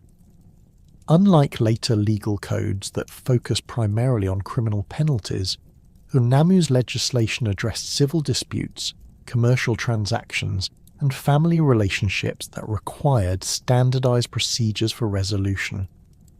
The code's emphasis on monetary compensation, rather than the physical punishment, reflected sophisticated understanding of social relationships and economic principles. The legal provisions governing agricultural disputes reveal the complex property relationships that had developed in Sumerian society by the late 3rd millennium BC. The code established procedures for resolving conflicts over irrigation rights, field boundaries, and crop-sharing arrangements that reflected the intensive agricultural systems supporting Neo-Sumerian urban centres. These regulations required precise measurement techniques and standardized valuation methods that enabled consistent application across different regions and circumstances. Commercial law provisions in Ur-Nammu's code addressed the expanded trade relationships that connected Neo-Sumerian cities with distant regions throughout the Near East and beyond. Regulations governing contract enforcement, debt collection, and partnership agreements provided legal frameworks that enabled merchants to engage in complex long-distance transactions with reasonable assurance that their investments would be protected. The standardization of weights, measures, and currency values facilitated interregional commerce while reducing disputes over measurement and valuation. The code's family law provisions reflected the relatively high status of women in Neo-Sumerian society, while establishing clear procedures for marriage, divorce, and inheritance that protected the interests of all family members. Women retained property rights after marriage and could initiate divorce proceedings under specified circumstances, indicating legal recognition of female agency that distinguished Sumerian law from many later legal traditions. The detailed regulations governing inheritance rights of children, spouses, and extended family members provided stability for family relationships while preventing conflicts that could destabilize social order. The implementation of Ur-Nammu's legal code required the development of professional judicial institutions staffed by trained legal specialists who possessed detailed knowledge of statutory provisions and precedent cases. Court records from Neo-Sumerian cities reveal sophisticated legal procedures that included witness testimony, documentary evidence, and standardized forms of legal argumentation. These judicial systems provided accessible mechanisms for dispute resolution that reduced reliance on traditional kinship-based methods of conflict management. The administrative innovations introduced during Ur-Nammu's reign extended far beyond legal reform to encompass comprehensive reorganization of governmental institutions and procedures. The establishment of standardized weights and measures throughout the Neo-Sumerian state eliminated the confusion and fraud that had characterized commercial transactions during the period of political fragmentation. Royal workshops produced bronze weight standards according to precise specifications, while official measuring vessels ensured consistency in grain transactions and tax assessments. The development of sophisticated record-keeping systems enabled Neo-Sumerian administrators to manage complex governmental functions with unprecedented efficiency and accuracy. Thousands of cuneiform tablets from administrative archives record transactions involving agricultural production, craft manufacturing, labour assignments, and military provisioning with remarkable detail and precision. These documents reveal mathematical capabilities and organisational methods that surpass the achievements of the earlier Mesopotamian civilizations. The administrative archives from Drehim, a specialised livestock management centre established during Ur-Nammu's reign, provide extraordinary insight into the systematic organization of Neo-Sumerian economic activities. This facility processed tens of thousands of cattle, sheep, and goats annually for redistribution to temples, government offices, and military units throughout the kingdom. The detailed records of animal receipts, processing, and distribution demonstrate logistical capabilities that enabled efficient resource management across extensive territories. The construction projects initiated under Urnamu's patronage required coordination of massive labor forces and material resources that tested the limits of Neo-Sumerian administrative capabilities. The Great Ziggurat of Ur, begun during his reign and completed under his successor Shulgi, incorporated approximately 720,000 baked bricks and required the labor of thousands of workers over several construction seasons. The precise planning and execution of such projects demanded sophisticated project management techniques and quality control procedures. The ziggurat's construction revealed advanced understanding of structural engineering principles that enabled the creation of stable multi-story buildings using mud brick construction techniques. The builders incorporated drainage systems within the structure to prevent water damage, while carefully calculated foundation systems distributed the enormous weight of the superstructure across stable soil conditions. The standardization of brick dimensions and construction methods enabled different work crews to contribute compatible components to the overall project.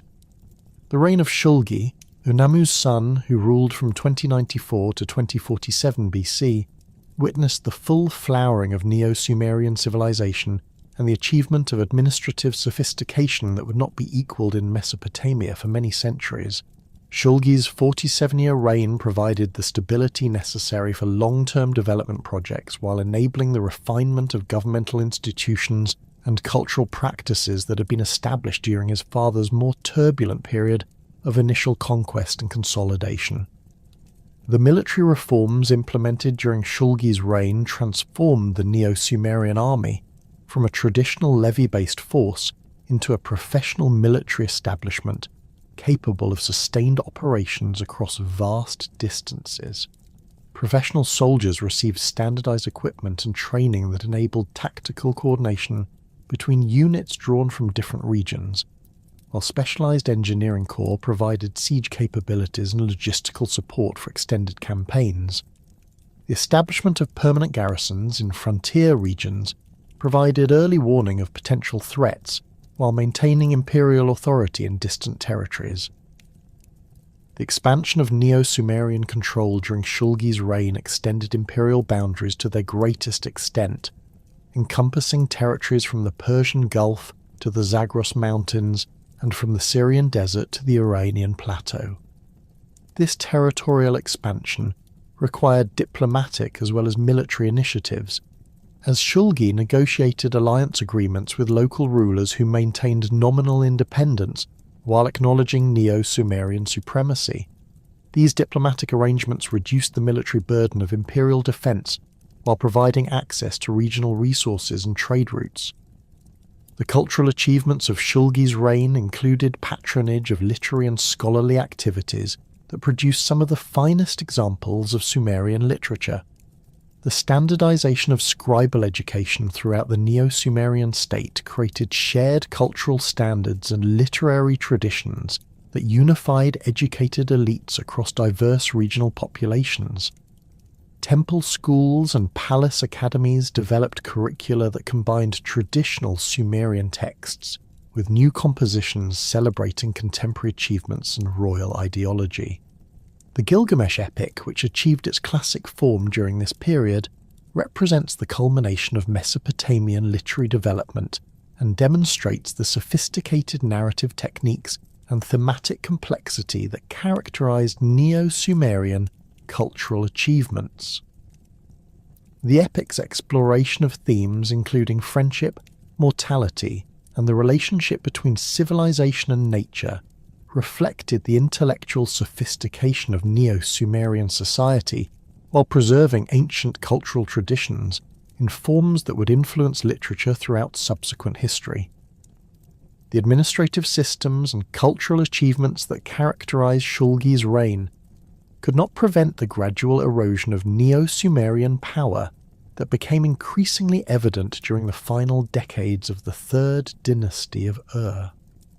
The enormous territorial extent of the empire strained resources beyond sustainable limits, while the professional military establishment that had enabled territorial expansion consumed ever larger portions of imperial revenue.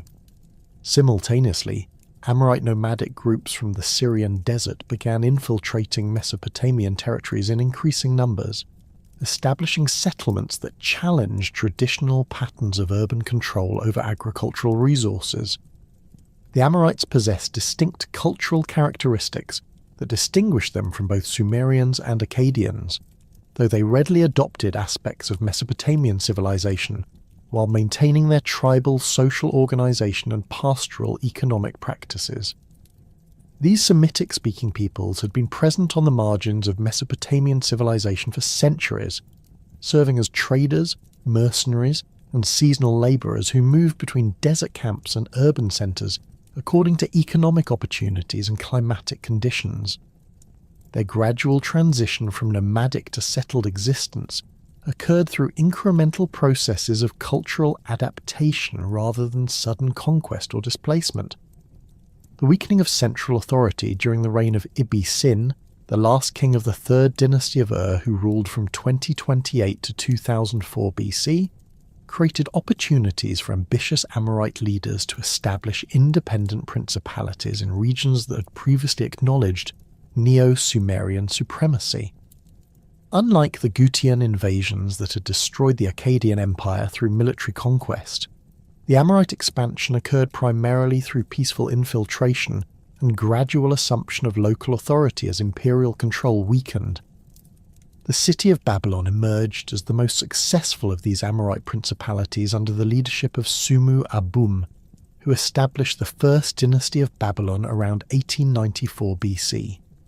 The strategic location of Babylon on the Euphrates River, approximately 85 kilometers south of modern Baghdad, provided access to both northern and southern Mesopotamian territories, while controlling crucial transportation routes that connected the region with Syria and Anatolia. This geographic advantage enabled the early Babylonian rulers to develop commercial relationships and military alliances that gradually expanded their territorial control. Sumu Abum's successors systematically expanded Babylonian authority through a combination of military conquest, diplomatic negotiation, and economic pressure that demonstrated sophisticated understanding of the complex political dynamics that had emerged following the collapse of unified imperial control. Rather than attempting immediate restoration of empire-wide authority, these rulers focused on consolidating control over strategically important territories while building the administrative and military capabilities necessary for eventual broader expansion. The reign of Sin Muballit, who ruled from 1812 to 1793 BC, marked a crucial phase in Babylonian territorial expansion through successful campaigns against rival city-states that had maintained independence since the fall of the Third Dynasty of Ur. His conquest of Sippar provided control over important agricultural territories and trade routes connecting Babylon with northern Mesopotamian cities, while his victories over Isin and Larsa eliminated the most dangerous competitors for regional supremacy in central and southern Mesopotamia. The military innovations that enabled Babylonian success reflected adaptation of traditional Mesopotamian warfare techniques to the changed political and technological conditions of the early 2nd millennium BC. Babylonian armies incorporated larger numbers of professional soldiers equipped with improved bronze weapons, while siege warfare techniques had evolved to overcome the enhanced fortifications that many cities had constructed during the period of political fragmentation. The systematic use of battering rams, siege towers, and undermining operations enabled Babylonian forces to capture heavily fortified positions that would have resisted earlier siege methods. The ascension of Hammurabi to the Babylonian throne in 1792 BC initiated the most significant phase of territorial expansion and administrative innovation in early Mesopotamian history since the Akkadian Empire. Unlike his predecessors who had focused primarily on regional consolidation, Hammurabi conceived and executed systematic campaigns that brought virtually all of Mesopotamia under unified Babylonian control. His 43-year reign witnessed revolutionary developments in law, administration and royal ideology that would influence governmental practices throughout the ancient Near East for more than a millennium.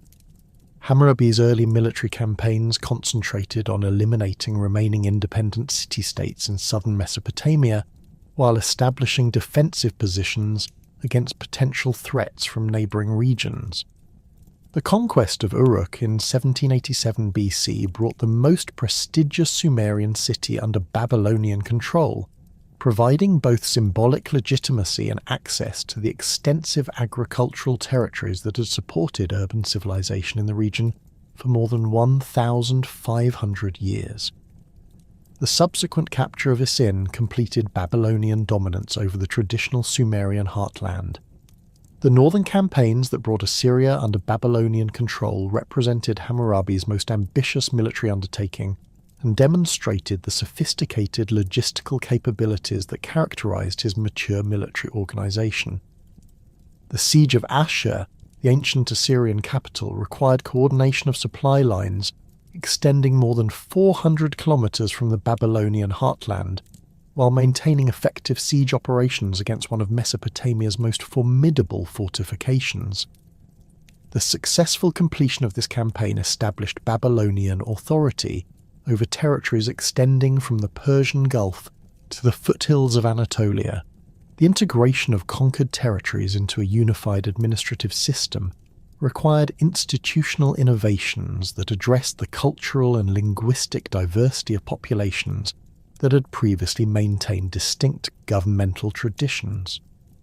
Rather than imposing uniform Babylonian practices throughout the empire, Hammurabi's administration adapted imperial policies to local conditions while maintaining central control over crucial functions including taxation, military recruitment, and legal adjudication.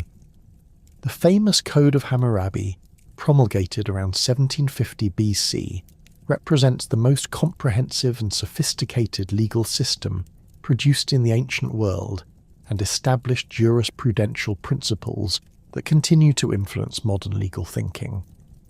The Code's 282 laws addressed virtually every aspect of social and economic relationships, providing standardized procedures for resolving disputes while establishing clear penalties for various categories of offences. Unlike earlier legal codes that had focused primarily on specific types of cases, Hammurabi's legislation attempted to create comprehensive frameworks for legal decision-making that could be applied consistently throughout the diverse territories of the Babylonian Empire. The code's organizational structure reflected sophisticated understanding of legal principles and social relationships that enabled systematic treatment of complex jurisprudential issues. The laws were arranged in logical categories that progressed from general principles governing royal authority and religious obligations to specific regulations addressing commercial transactions, property rights, family relationships, and criminal penalties. This systematic organization enabled legal professionals to locate relevant provisions quickly while ensuring comprehensive coverage of potential dispute categories. The principle of proportional justice that permeates Hammurabi's code established the foundation for legal concepts that would influence jurisprudential development throughout subsequent history. The famous eye for an eye provisions reflected sophisticated understanding of punishment theory that sought to match penalties to offences while preventing excessive retaliation that could destabilize social order. However, the code's actual application of this principle varied according to the social status of involved parties, with different penalties prescribed for offences involving nobles, commoners, and slaves. The commercial law sections of Hammurabi's code addressed the complex economic relationships that had developed in Mesopotamian urban civilization providing legal frameworks for various types of business transactions and commercial disputes. Detailed regulations governing contracts, partnerships, loans, and property transfers created predictable legal environments that facilitated long-distance trade and commercial investment. The standardization of interest rates, debt collection procedures, and bankruptcy regulations provided stability for economic relationships while protecting both creditors and debtors from exploitation. The code's treatment of agricultural relationships reflected the crucial importance of farming and irrigation management in Mesopotamian society, while addressing the complex property rights and labour arrangements that had evolved over centuries of intensive cultivation. Regulations governing field rental, sharecropping agreements, and irrigation maintenance established clear responsibilities for landowners, tenants, and agricultural workers while providing mechanisms for resolving disputes over crop shares, water rights, and land boundaries. Family law provisions in Hammurabi's code established comprehensive frameworks for marriage, divorce, inheritance, and child custody that balanced individual rights with social stability concerns. The code recognized various forms of marriage arrangements while establishing clear procedures for property division and child support in cases of divorce. Women retained significant legal rights, including the ability to own property, conduct business transactions, and initiate legal proceedings, though their legal status remained subordinate to male family members in many contexts. The criminal law sections of the code established detailed penalties for various categories of offences, while incorporating principles of evidence evaluation and judicial procedure that ensured fair treatment for accused individuals. The code distinguished between intentional and accidental harm, provided different penalties for crimes committed against different social classes, and established procedures for witness testimony and oath-taking that reduced the likelihood of false accusations and wrongful convictions. The implementation of Hammurabi's legal code required the development of professional judicial institutions staffed by trained legal specialists who possessed detailed knowledge of statutory provisions and legal precedents. Court records from Babylonian cities reveal sophisticated legal procedures that incorporated written documentation, witness testimony, and standardized forms of legal argumentation. These judicial systems provided accessible mechanisms for dispute resolution that reduced reliance on traditional methods of conflict management, while ensuring consistent application of legal principles throughout the empire.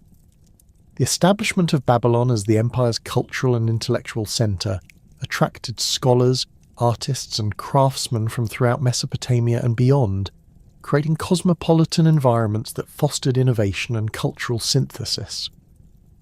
The Royal Library and scribal schools at Babylon preserved and transmitted literary traditions from earlier Mesopotamian civilizations, while producing new works that reflected contemporary intellectual developments and royal patronage priorities. Mathematical innovations during Hammurabi's reign built upon earlier Mesopotamian computational traditions, while developing new techniques that enabled more sophisticated calculations and problem-solving methods. Babylonian mathematicians refined the sexagesimal system inherited from Sumerian tradition, creating standardized procedures for handling fractions, calculating areas and volumes, and solving algebraic problems that would not be equaled in mathematical sophistication until the development of Greek mathematics more than a millennium later. The mathematical tablets from the Old Babylonian period reveal computational capabilities that enabled precise calculation of compound interest, geometric progressions, and complex architectural measurements required for major construction projects. These mathematical techniques had practical applications in commercial transactions, agricultural planning, and engineering projects that supported the administrative and economic functions of imperial governance. Astronomical observations conducted by Babylonian scholars during this period established the foundation for systematic study of celestial phenomena that would influence scientific development throughout the ancient world. The regular recording of planetary positions, lunar phases, and seasonal variations created databases that enabled prediction of astronomical events and development of accurate calendar systems. These observations required mathematical analysis techniques that pushed Babylonian computational capabilities to new levels of sophistication. The integration of astronomical knowledge with religious and administrative practices created calendar systems that coordinated agricultural activities, religious festivals, and governmental functions according to predictable temporal frameworks. The Babylonian calendar, based on lunar months with periodic intercalation to maintain alignment with seasonal cycles, provided stable chronological references that facilitated long-term planning and record-keeping throughout the empire.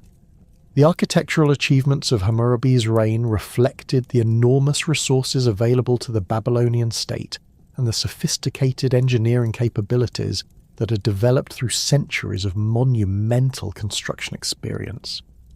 The reconstruction of Babylon's city walls created defensive systems that incorporated the latest developments in military engineering while providing impressive visual symbols of royal power and urban prosperity. These massive fortifications, constructed from millions of baked bricks, extended for approximately 18 kilometers around the expanded city and incorporated defensive towers, gates, and internal compartments that could withstand prolonged siege operations. The palace complex constructed during Hammurabi's reign covered more than 2.5 hectares and included specialized areas for governmental administration, royal residence, and ceremonial functions. The throne room, measuring approximately 60 by 12 meters, could accommodate large assemblies of officials and foreign dignitaries while providing impressive settings for royal audiences and diplomatic ceremonies.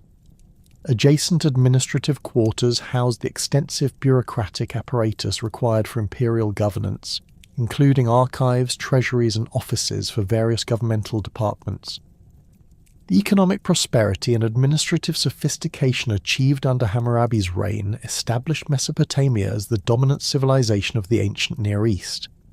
But the territorial extent and cultural influence of the Babylonian Empire could not prevent the gradual erosion of central authority that characterized the later centuries of the second millennium BC.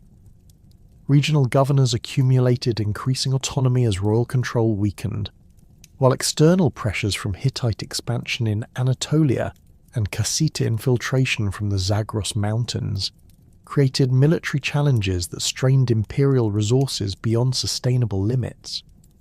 The political fragmentation that followed Babylon's decline created opportunities for ambitious rulers in northern Mesopotamia to develop new forms of military organization and territorial control that would ultimately surpass all previous achievements in imperial administration and conquest.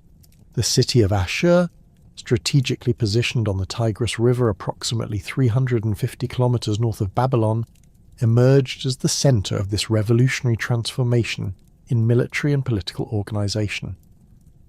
The Assyrians had maintained their distinct cultural identity throughout centuries of Babylonian dominance, preserving traditional institutions and religious practices while adapting Mesopotamian administrative techniques to their particular geographic and demographic circumstances. The rugged terrain of northern Mesopotamia, with its rolling hills and seasonal rivers, required different agricultural methods and settlement patterns than the flat alluvial plains of Sumer and Babylon, creating social structures that emphasized military prowess and territorial expansion rather than intensive urban development. The rise of Tiglath-Pileser III to the Syrian throne in 745 BC marked the beginning of systematic military reforms that would transform Assyria from a regional kingdom into the most formidable military power the ancient world had yet witnessed. Unlike his predecessors who had relied on traditional levy systems and seasonal campaigns, Tiglath-Pileser conceived and implemented comprehensive reorganization of Assyrian military institutions that created professional standing armies capable of sustained operations across vast distances. His innovations in military technology, tactical doctrine, and logistical support established the foundation for territorial expansion that would bring virtually the entire Near East under Assyrian control. The introduction of iron weapons throughout Assyrian military units represented perhaps the most significant technological advancement in ancient warfare since the development of bronze metallurgy. Iron ore deposits in the Anatolian highlands provided Assyrian craftsmen with access to raw materials that could be processed into weapons and tools with superior hardness and durability compared to bronze implements. The smelting techniques required for iron production demanded higher temperatures and more sophisticated furnace construction than bronze working, but the resulting weapons possessed cutting edges that retained their sharpness longer and could penetrate bronze armour that had previously provided adequate protection. Assyrian metalworkers developed specialized techniques for producing different grades of iron and steel that optimized weapon performance for specific military applications. Sword blades incorporated carbon-rich steel edges welded to softer iron cores, creating weapons that combined flexibility with cutting power. Spearheads featured reinforced socket construction that prevented breakage during combat, while arrowheads were mass-produced according to standardized specifications that ensured consistent performance and simplified logistics. The systematic application of iron technology to military equipment provided Assyrian forces with decisive advantages over enemies who continued to rely on bronze weapons and traditional manufacturing methods. The development of sophisticated siege engines under Tiglath-Pileser III revolutionized ancient warfare by enabling systematic reduction of fortified positions that had previously been considered impregnable. Assyrian engineers constructed massive battering rams mounted on wheeled platforms and protected by bronze-plated roofs that could withstand defensive fire while delivering devastating impacts against city walls. These siege engines incorporated mechanical principles that concentrated enormous force at specific points, enabling breaching of walls constructed from stone or baked brick that could resist traditional assault methods. The famous bronze reliefs from Tiglath-Pileser's palace at Nimrud provide detailed visual documentation of these siege engines in operation, showing crews of soldiers maneuvering the massive devices into position while archers provided covering fire from protected positions. The reliefs reveal sophisticated understanding of mechanical engineering, with siege engines featuring adjustable height mechanisms, protective armour plating, and internal compartments for crew protection. The construction of such devices required specialised craftsmen and substantial material resources, but their effectiveness in reducing enemy strongholds justified the investment by dramatically shortening siege operations. Assyrian military engineers also developed innovative techniques for undermining enemy fortifications through systematic excavation of tunnels beneath defensive walls. These operations required precise surveying to ensure tunnels reached their targets while avoiding detection by defenders, combined with engineering expertise to support excavations and prevent premature collapse. The undermining process typically concluded with the placement of combustible materials in excavated chambers, creating fires that weakened foundation stones and caused sections of walls to collapse, opening breaches that assault troops could exploit. The organisation of Assyrian cavalry units represented another crucial innovation that provided tactical flexibility and striking power unavailable to armies that relied primarily on infantry formations. Unlike earlier Mesopotamian forces that had used horses primarily for pulling chariots, Assyrian military commanders developed techniques for mounted warfare that enabled cavalry units to operate independently as reconnaissance forces, pursuit troops, and mobile strike formations. The breeding programs that produced suitable war horses required substantial investment and specialized knowledge, but the resulting cavalry capabilities proved decisive in numerous campaigns. Assyrian horse breeding operations concentrated on developing animals with the size, strength, and temperament necessary for military service in diverse terrain conditions. Archaeological evidence from Assyrian sites reveals sophisticated understanding of equine genetics and training methods that produced horses superior to those available to most contemporary armies. Royal stud farms maintained detailed records of breeding lines and training procedures, while specialised personnel developed standardised methods for breaking, training and maintaining military horses throughout their service careers. The tactical deployment of cavalry forces required coordination with infantry and chariot units that maximised the advantages of each military arm while compensating for their respective limitations. Assyrian battle formations typically positioned cavalry on the flanks of infantry arrays, enabling mounted troops to exploit breakthrough opportunities or respond to enemy flanking movements. The mobility of cavalry units also proved invaluable for maintaining communication between different sections of extended battle lines and for pursuing defeated enemies to prevent their reorganisation. The systematic organisation of Assyrian chariot forces incorporated technological improvements that enhanced their effectiveness while adapting traditional designs to contemporary battlefield conditions. Assyrian chariots featured reinforced wheel construction with iron-tired rims that provided greater durability and traction, while improved suspension systems reduced crew fatigue during extended operations.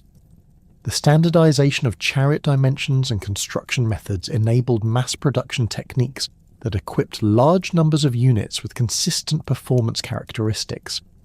Chariot crews received specialized training that emphasized coordination between drivers and warriors while developing tactical procedures for various combat situations.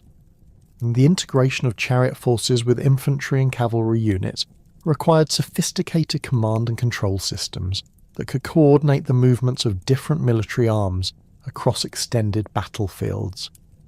Assyrian military manuals, preserved on cuneiform tablets, provide detailed instructions for chariot tactics, maintenance procedures, and crew training that demonstrate the systematic approach to military organisation that characterised Assyrian armed forces.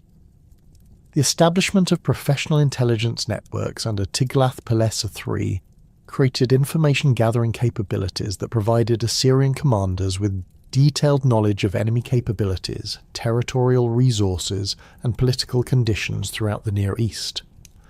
These intelligence operations employed merchants, diplomats, and specialized agents who traveled throughout neighboring regions while collecting information about military preparations, economic conditions, and political developments that could affect Assyrian strategic planning. The intelligence reports preserved in Assyrian royal archives reveal remarkably sophisticated understanding of regional politics and military capabilities that enabled Assyrian rulers to exploit enemy weaknesses while avoiding unnecessary conflicts with powerful opponents. Detailed assessments of enemy troop strengths, fortification systems, and alliance relationships provided the foundation for strategic planning that maximized Assyrian advantages while minimizing risks and resource expenditures. The systematic collection and analysis of intelligence information represented a level of strategic sophistication that would not be equalled in ancient warfare for many centuries. Assyrian intelligence operations also included systematic efforts to destabilize enemy coalitions through diplomatic manipulation and economic pressure that weakened opposition before military campaigns began. These activities involved complex negotiations with local rulers, tribal leaders, and merchant groups that could provide support or neutrality during Assyrian operations. The coordination of military, diplomatic, and economic pressure created multiple leverage points that enabled Assyrian commanders to achieve strategic objectives with reduced reliance on purely military solutions. The reign of Sargon II, who ruled from 722 to 705 BC, witnessed the full implementation of military innovations initiated under Tiglath-Pileser III, while extending Assyrian territorial control to unprecedented limits.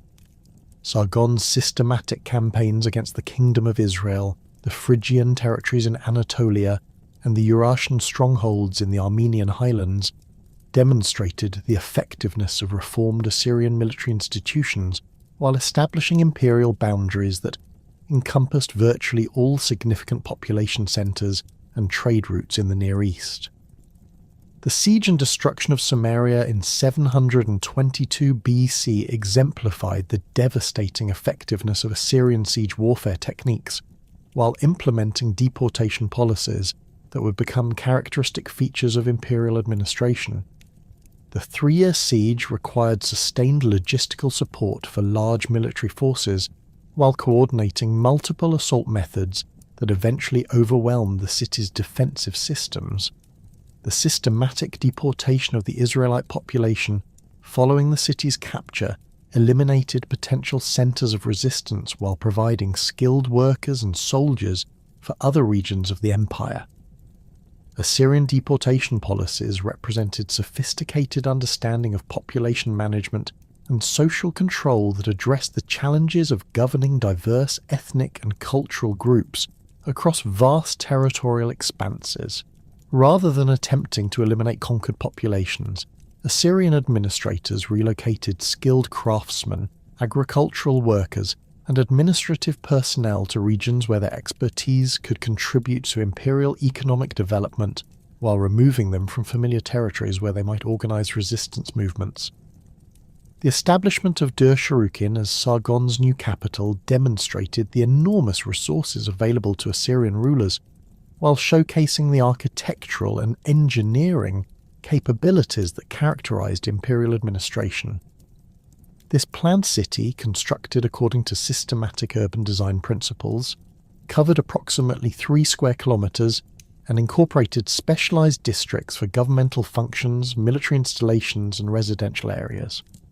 The royal palace complex alone covered more than 10 hectares and included throne rooms, administrative offices, and ceremonial spaces that could accommodate the elaborate court ceremonies that reinforced royal authority.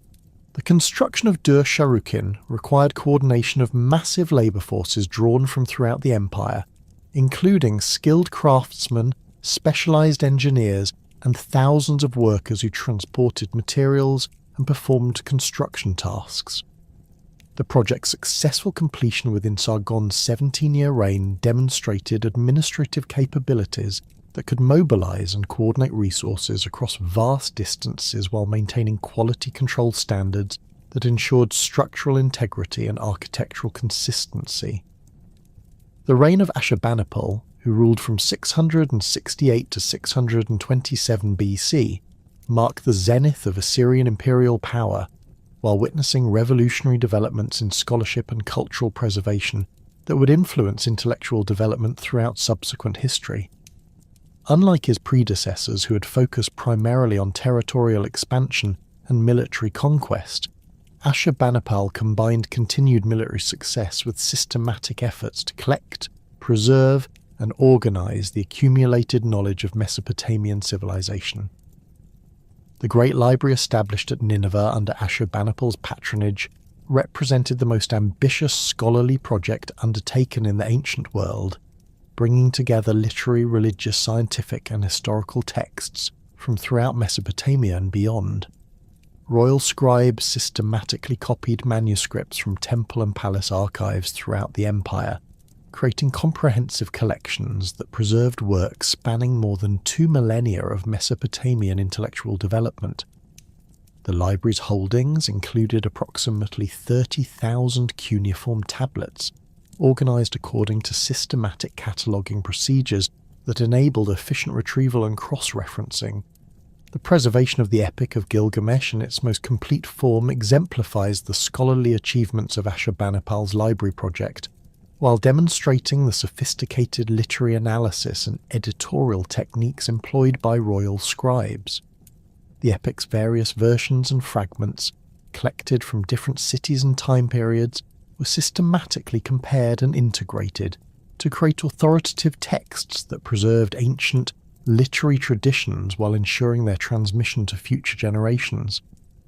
This editorial work required detailed knowledge of Mesopotamian literary conventions, linguistic development, and historical context that enabled accurate reconstruction of damaged or incomplete manuscripts.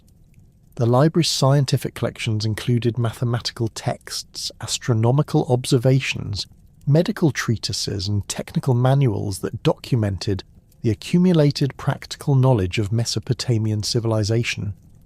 These works preserved computational techniques, observational data, and theoretical frameworks that represented centuries of systematic investigation and experimentation. The organization of scientific materials according to subject categories enabled scholars to access relevant information efficiently while facilitating comparative analysis and theoretical development. The administrative systems developed to manage Ashurbanipal's vast territorial holdings incorporated innovations in communication, record-keeping, and provincial governance that enabled effective control over the largest empire the world had yet seen. The establishment of standardized reporting procedures throughout imperial provinces created information networks that provided central authorities with detailed knowledge of local conditions, resource availability, and potential security threats. These communication systems required extensive infrastructure including road networks, relay stations, and courier services that maintained regular contact between provincial governors and royal administrators. The taxation procedures and communication networks that sustained Ashurbanipal's vast empire provided the administrative foundation for one of the most remarkable periods in Mesopotamian history. Following Ashurbanipal's death in 627 BC, the enormous territorial extent of Assyrian control began to strain under the weight of its own success, creating opportunities for ambitious rulers in Babylon to reassert their independence and establish what would become the final flowering of Mesopotamian civilization. The Neo-Babylonian period, spanning from 626 to 539 BC, witnessed architectural achievements and cultural developments that surpassed even the greatest accomplishments of earlier Mesopotamian civilizations, while demonstrating the accumulated technological and administrative expertise of nearly 3 millennia of urban development. Nebuchadnezzar II ascended to the Babylonian throne in 605 BC following his father, Nabopolassar's successful rebellion against Assyrian control and the subsequent destruction of Nineveh in 612 BC. Unlike previous Mesopotamian rulers who had inherited established kingdoms, Nebuchadnezzar faced the enormous challenge of rebuilding Babylonian power from the ruins of Assyrian collapse while competing with emerging powers including the Median Empire in Iran and the expanding influence of Egypt under the 26th dynasty.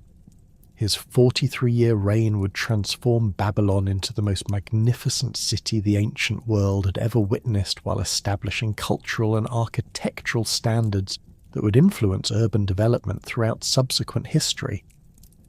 The military campaigns that established Nebuchadnezzar's territorial control required adaptation of traditional Mesopotamian warfare techniques to address the changed strategic environment of the early 6th century BC.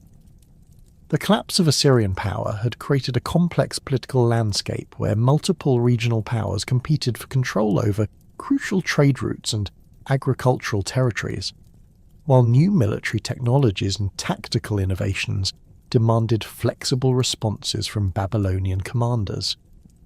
Nebuchadnezzar's forces incorporated iron weapons and siege engines inherited from Assyrian military traditions, while developing new approaches to cavalry warfare and fortification construction that reflected contemporary battlefield conditions. The siege of Jerusalem in 597 BC demonstrated the sophisticated siege warfare capabilities that Nebuchadnezzar's engineers had developed through systematic study of Assyrian military techniques combined with their own innovations in siege engineering.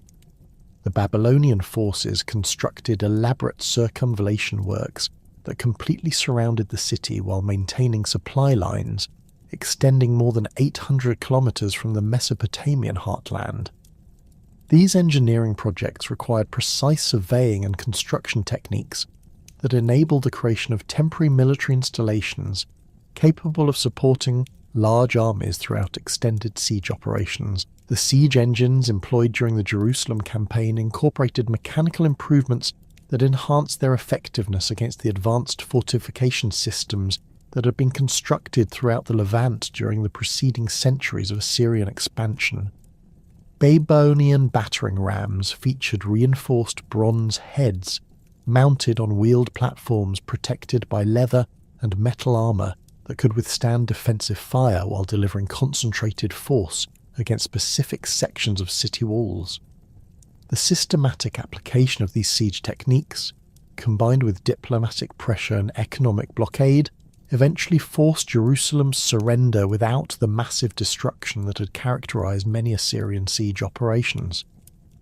The deportation of the Jewish population following Jerusalem's capture implemented population management policies that reflected Nebuchadnezzar's sophisticated understanding of imperial administration and social control. Rather than simply eliminating conquered populations, Babylonian administrators relocated skilled craftsmen, religious leaders, and educated individuals to Mesopotamia where their expertise could contribute to imperial development projects while removing them from familiar territories where they might organize resistance movements.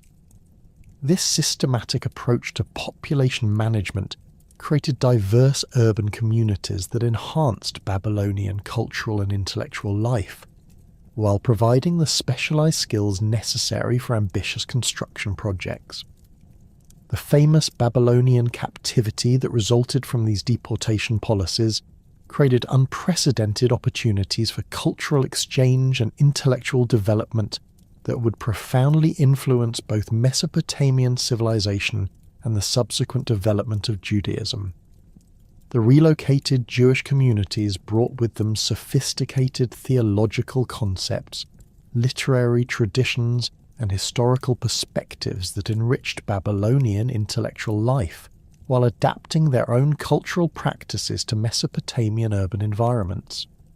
The synthesis of Jewish and Babylonian traditions during this period produced religious and philosophical developments that would influence spiritual thinking throughout subsequent history.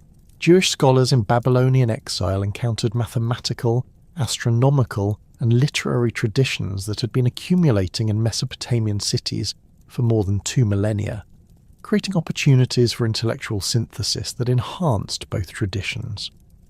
The complex theological questions raised by exile and cultural displacement stimulated sophisticated theological reflection that produced new approaches to understanding divine justice, historical causation, and individual responsibility. These intellectual developments would profoundly influence the subsequent development of Jewish thought while contributing to the cosmopolitan, intellectual environment that characterized Nebuchadnezzar's Babylon. The construction projects initiated under Nebuchadnezzar's patronage required coordination of massive labor forces and material resources that tested the limits of Babylonian administrative capabilities while producing architectural achievements that would be remembered throughout subsequent history. The reconstruction of Babylon's city walls created defensive systems that incorporated the latest developments in military engineering while providing impressive visual symbols of royal power and urban prosperity.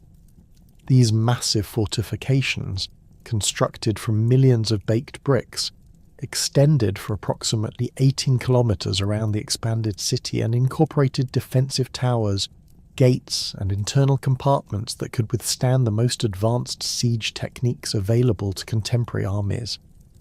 The famous Ishtar Gate, completed during Nebuchadnezzar's reign, exemplified the artistic and architectural sophistication that characterized late Mesopotamian civilization, while demonstrating the technical capabilities that enabled the creation of monumental structures with unprecedented decorative complexity.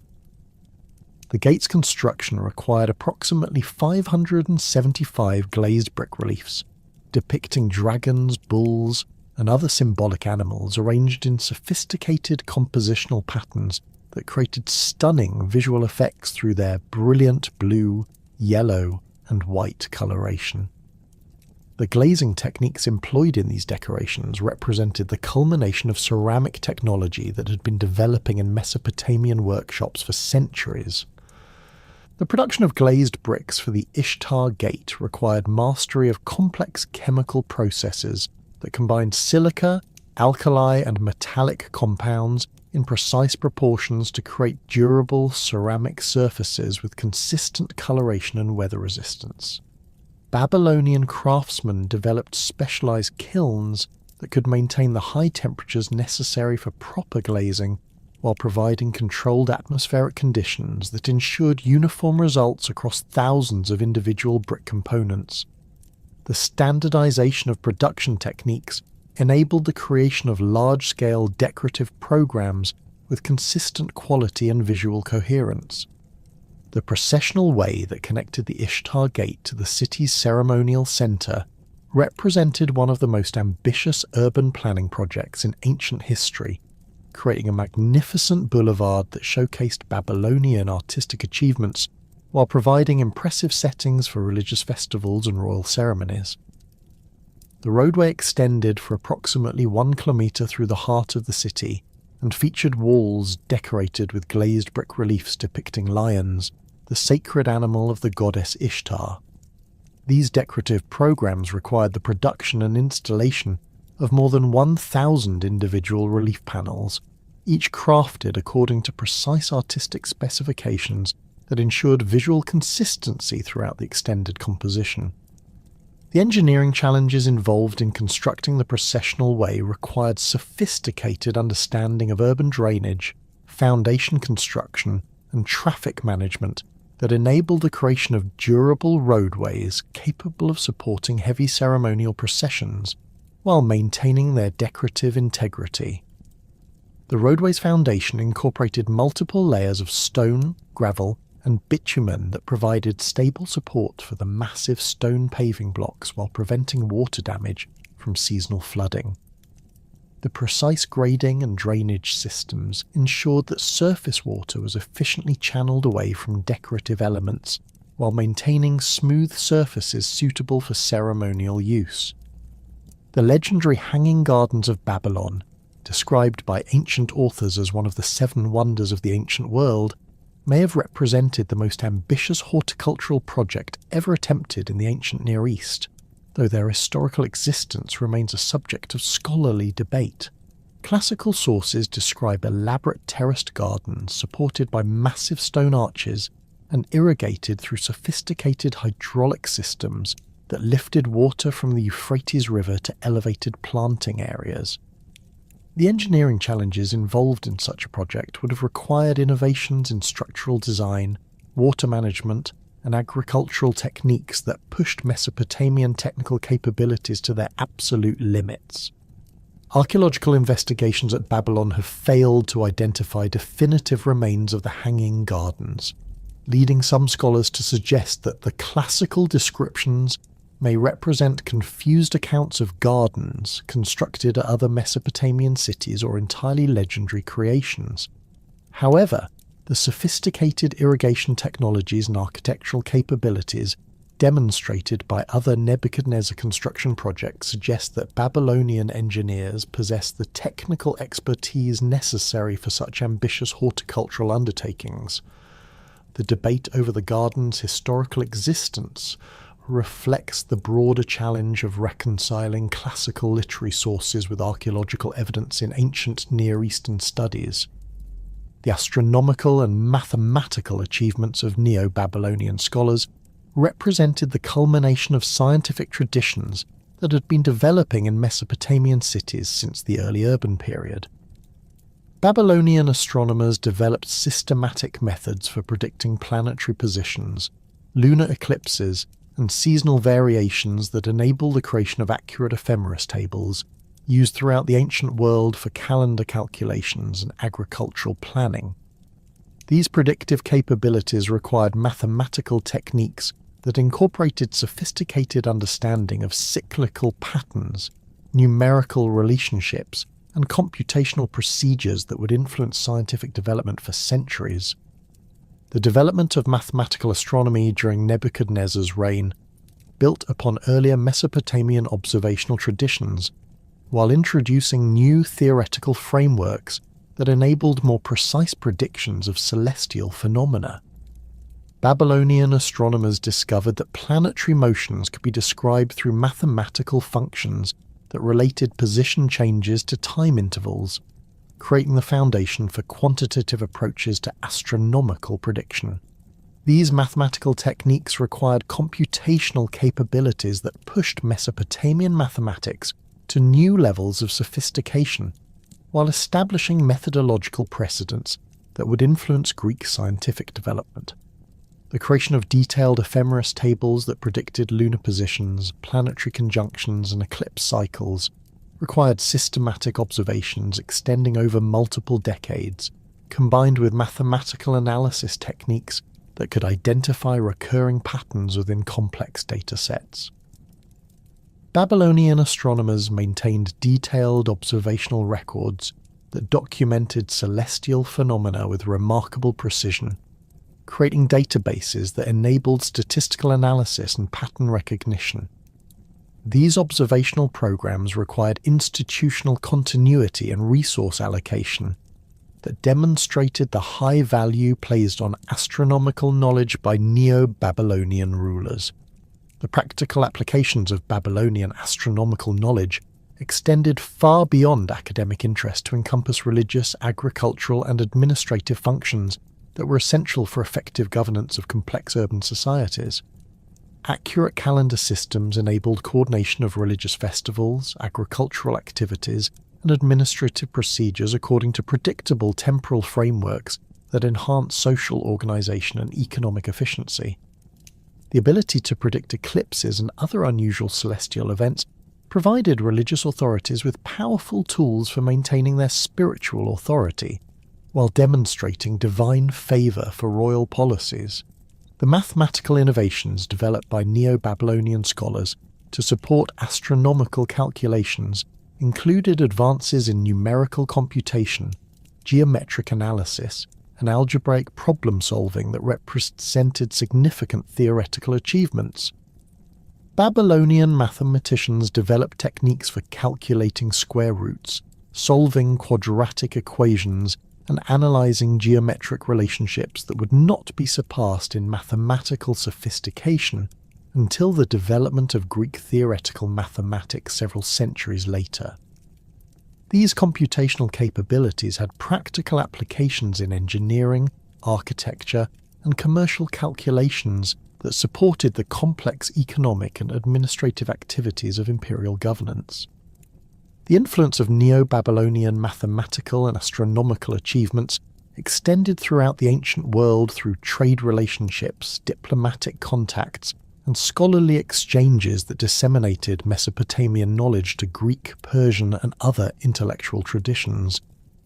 Greek philosophers and mathematicians acknowledged their debt to Babylonian sources while adapting Mesopotamian techniques to their own theoretical frameworks and cultural contexts.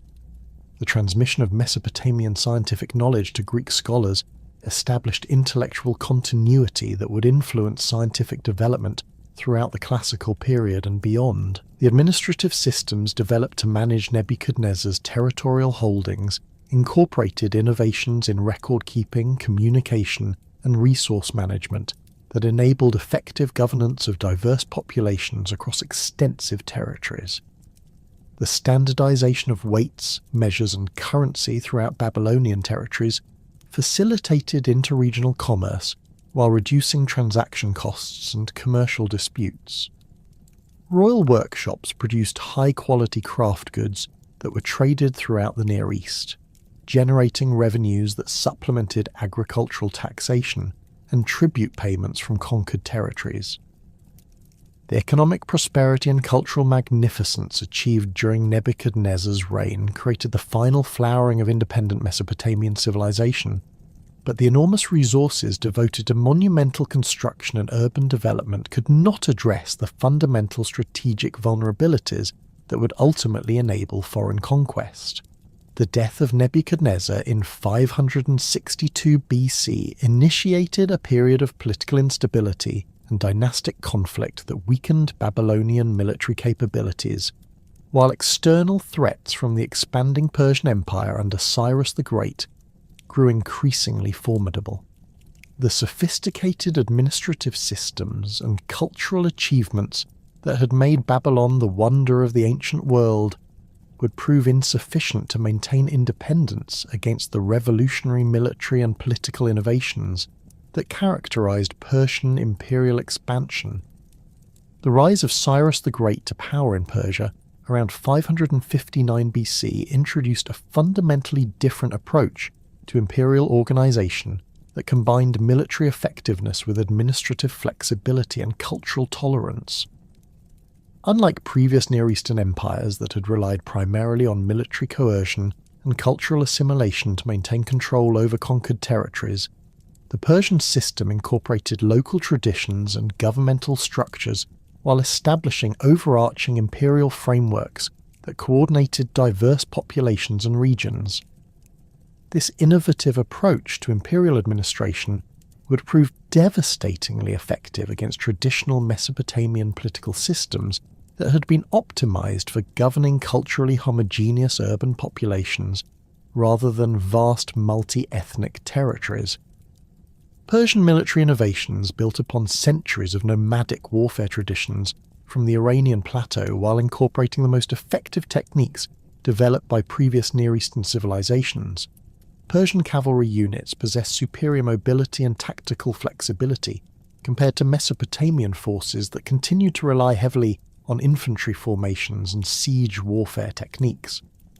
The Persian military system emphasized rapid deployment, strategic deception, and coordinated attacks by combined arms formations that could exploit enemy weaknesses while avoiding prolonged engagements that favored defensive positions. The famous Persian mounted archers combined the mobility advantages of cavalry warfare with the long-range striking power that had characterized earlier Mesopotamian military innovations. These units could engage enemy formations at distances that prevented effective retaliation, while maintaining the tactical flexibility to withdraw rapidly if faced with superior opposition. The systematic training and equipment standardization that characterized Persian military organization enabled these cavalry forces to operate effectively across diverse terrain conditions while maintaining consistent tactical capabilities throughout extended campaigns. Persian siege warfare techniques incorporated innovations developed through systematic study of Assyrian and Babylonian military engineering, while adapting these methods to Persian strategic preferences for rapid conquest rather than prolonged investment operations. Persian engineers developed portable siege equipment that could be quickly assembled and deployed against enemy fortifications, enabling faster reduction of defensive positions while minimizing the logistical burden of extended siege operations. The combination of a superior mobility with effective siege capabilities provided Persian commanders with tactical options that previous Near Eastern armies had been unable to achieve. The internal political conflicts that plagued Babylon following Nebuchadnezzar's death created opportunities for Persian intelligence operations and diplomatic manipulation that weakened Babylonian resistance before military campaigns began. Nabonidus, who became king of Babylon in 556 BC, implemented religious policies that alienated traditional Mesopotamian priesthoods, while pursuing archaeological and antiquarian interests that diverted resources from military preparation and frontier defense. His extended residence at the oasis city of Taima in northwestern Arabia removed him from direct oversight of Babylonian governmental functions while creating power vacuums that ambitious provincial governors and religious leaders attempted to fill. The religious controversies initiated by Nabonidus centered on his promotion of the moon god Sin at the expense of Marduk, the traditional patron deity of Babylon, whose cult had provided religious legitimacy for Babylonian royal authority throughout the Neo-Babylonian period. This theological innovation challenged fundamental aspects of Mesopotamian religious tradition, while undermining the ceremonial relationships between royal authority and divine sanction that had been carefully maintained by previous rulers. The resulting conflicts with Babylonian priesthoods created internal opposition that Persian agents could exploit through diplomatic contacts and financial inducements. The Persian conquest of Lydia in 546 BC demonstrated the effectiveness of Cyrus's military innovations, while establishing Persian control over crucial trade routes connecting Mesopotamia with Anatolia and the eastern Mediterranean. The defeat of Croesus, the legendary wealthy king of Lydia, sent shockwaves throughout the Near East and demonstrated that traditional defensive strategies were inadequate against Persian tactical innovations. The rapid collapse of Lydian resistance encouraged other regional powers to seek accommodation with Persian expansion rather than risk similar military disasters. The systematic Persian advance toward Mesopotamian territories proceeded through careful diplomatic preparation that isolated Babylon from potential allies while encouraging internal opposition to Nabonidus's unpopular policies. Persian agents established contact with disaffected Babylonian nobles, provincial governors, and religious leaders who viewed Cyrus as a potential liberator from Nabonidus's controversial rule, rather than a foreign conqueror. This diplomatic groundwork enabled Persian forces to advance through Mesopotamian territories without encountering the fierce resistance that had characterized previous foreign invasions. The famous Cyrus cylinder, discovered at Babylon and dating to 539 BC, provides detailed documentation of Persian propaganda techniques that portrayed Cyrus as a legitimate ruler chosen by Marduk to restore proper religious observances and governmental practices.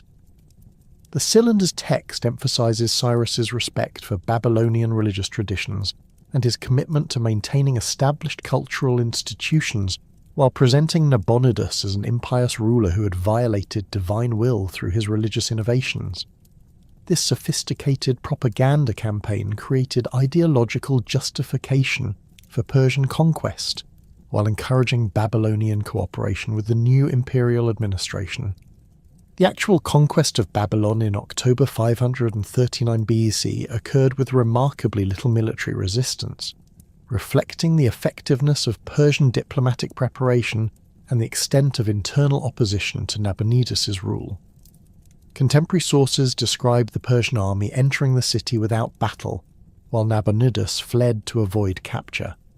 The rapid and relatively peaceful transition of power enabled Cyrus to present himself as a liberator rather than a conqueror, facilitating the integration of Mesopotamian territories into the Persian Empire, while preserving the administrative and economic systems that had made Babylon prosperous. The Persian administrative system implemented in Mesopotamia incorporated existing Babylonian governmental structures while establishing imperial oversight mechanisms that ensured compliance with Persian policies and resource extraction requirements.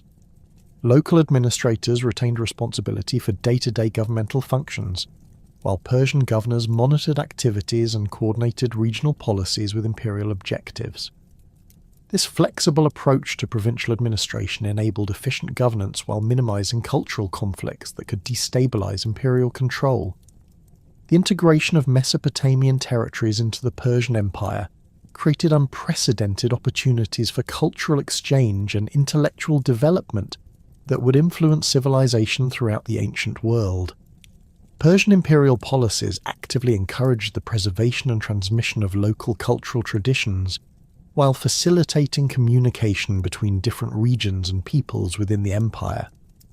The cosmopolitan environment created by Persian administration enabled scholars, craftsmen, and merchants from diverse backgrounds to interact and exchange knowledge in ways that had been impossible under previous imperial systems. The gradual decline of cuneiform writing and Mesopotamian languages began almost immediately following the Persian conquest, though this transformation occurred through gradual cultural change rather than deliberate imperial policy. Aramaic, which had been spreading throughout the Near East as a commercial lingua franca for several centuries, possessed practical advantages that made it increasingly attractive for administrative and commercial communications.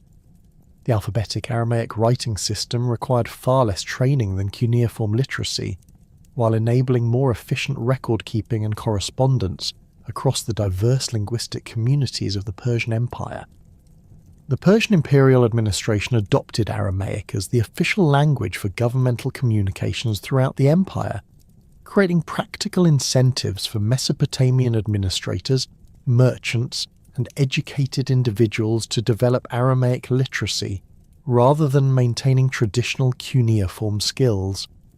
Persian provincial governors communicated with imperial authorities in Aramaic, while commercial documents increasingly employed Aramaic scripts that could be understood by trading partners throughout the empire. This systematic adoption of Aramaic for practical communications gradually reduced the functional importance of cuneiform writing in daily life.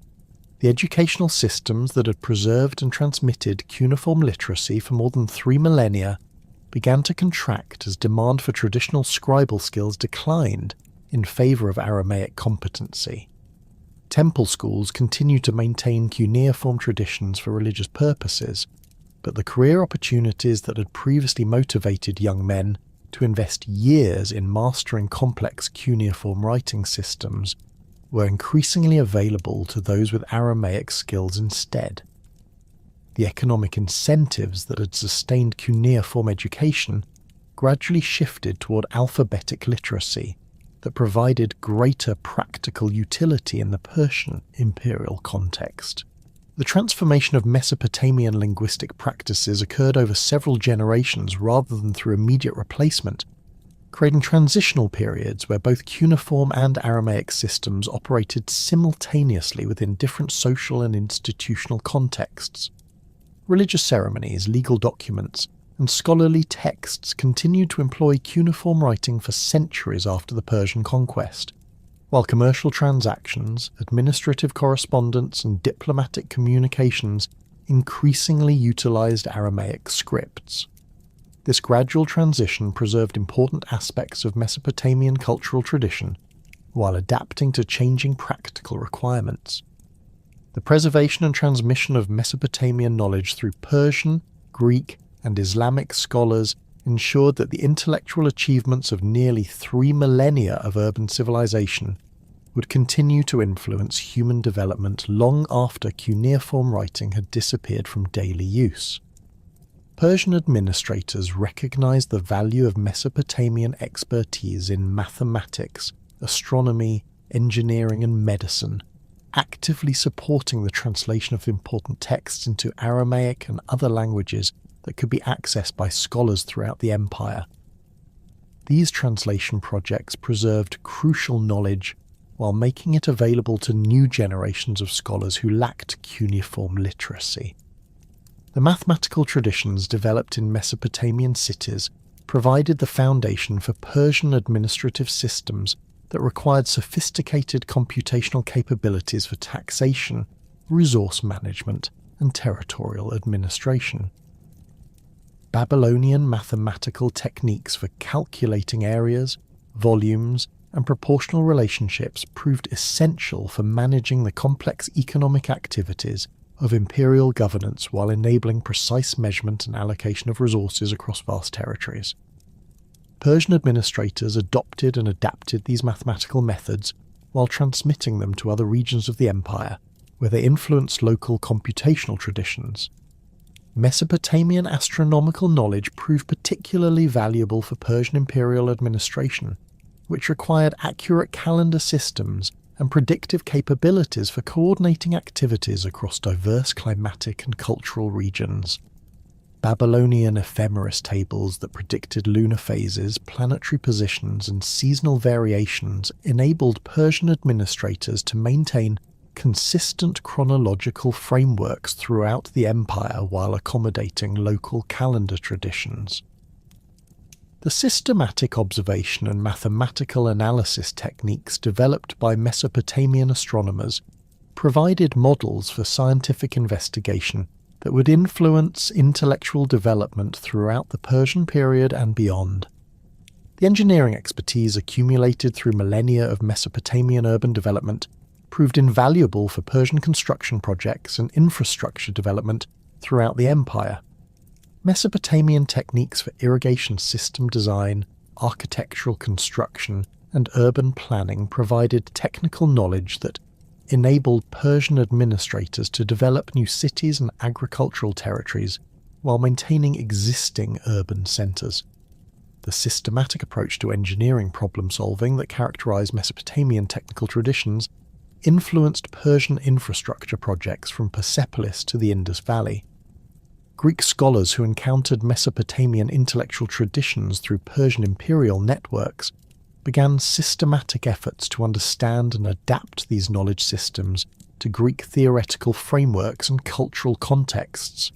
The mathematical and astronomical achievements of Babylonian scholars provided crucial foundations for Greek scientific development, while Mesopotamian literary traditions influenced Greek historical writing and philosophical speculation.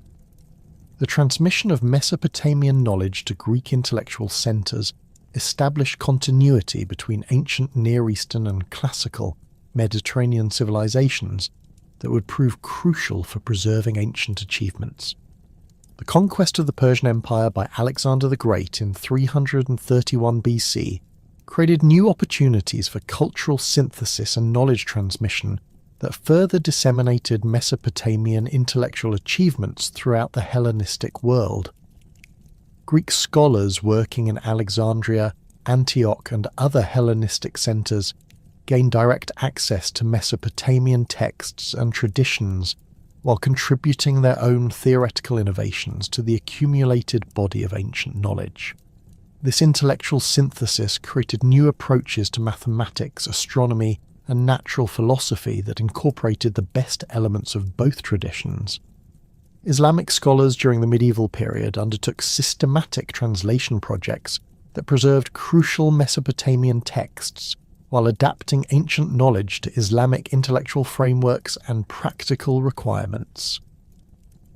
The House of Wisdom in Baghdad, established during the 9th century AD, became a major centre for translating and studying ancient texts from various traditions, including important Mesopotamian works on mathematics, astronomy, and medicine. These translation efforts ensured that key aspects of Mesopotamian intellectual achievement would continue to influence human development throughout the Islamic period and beyond.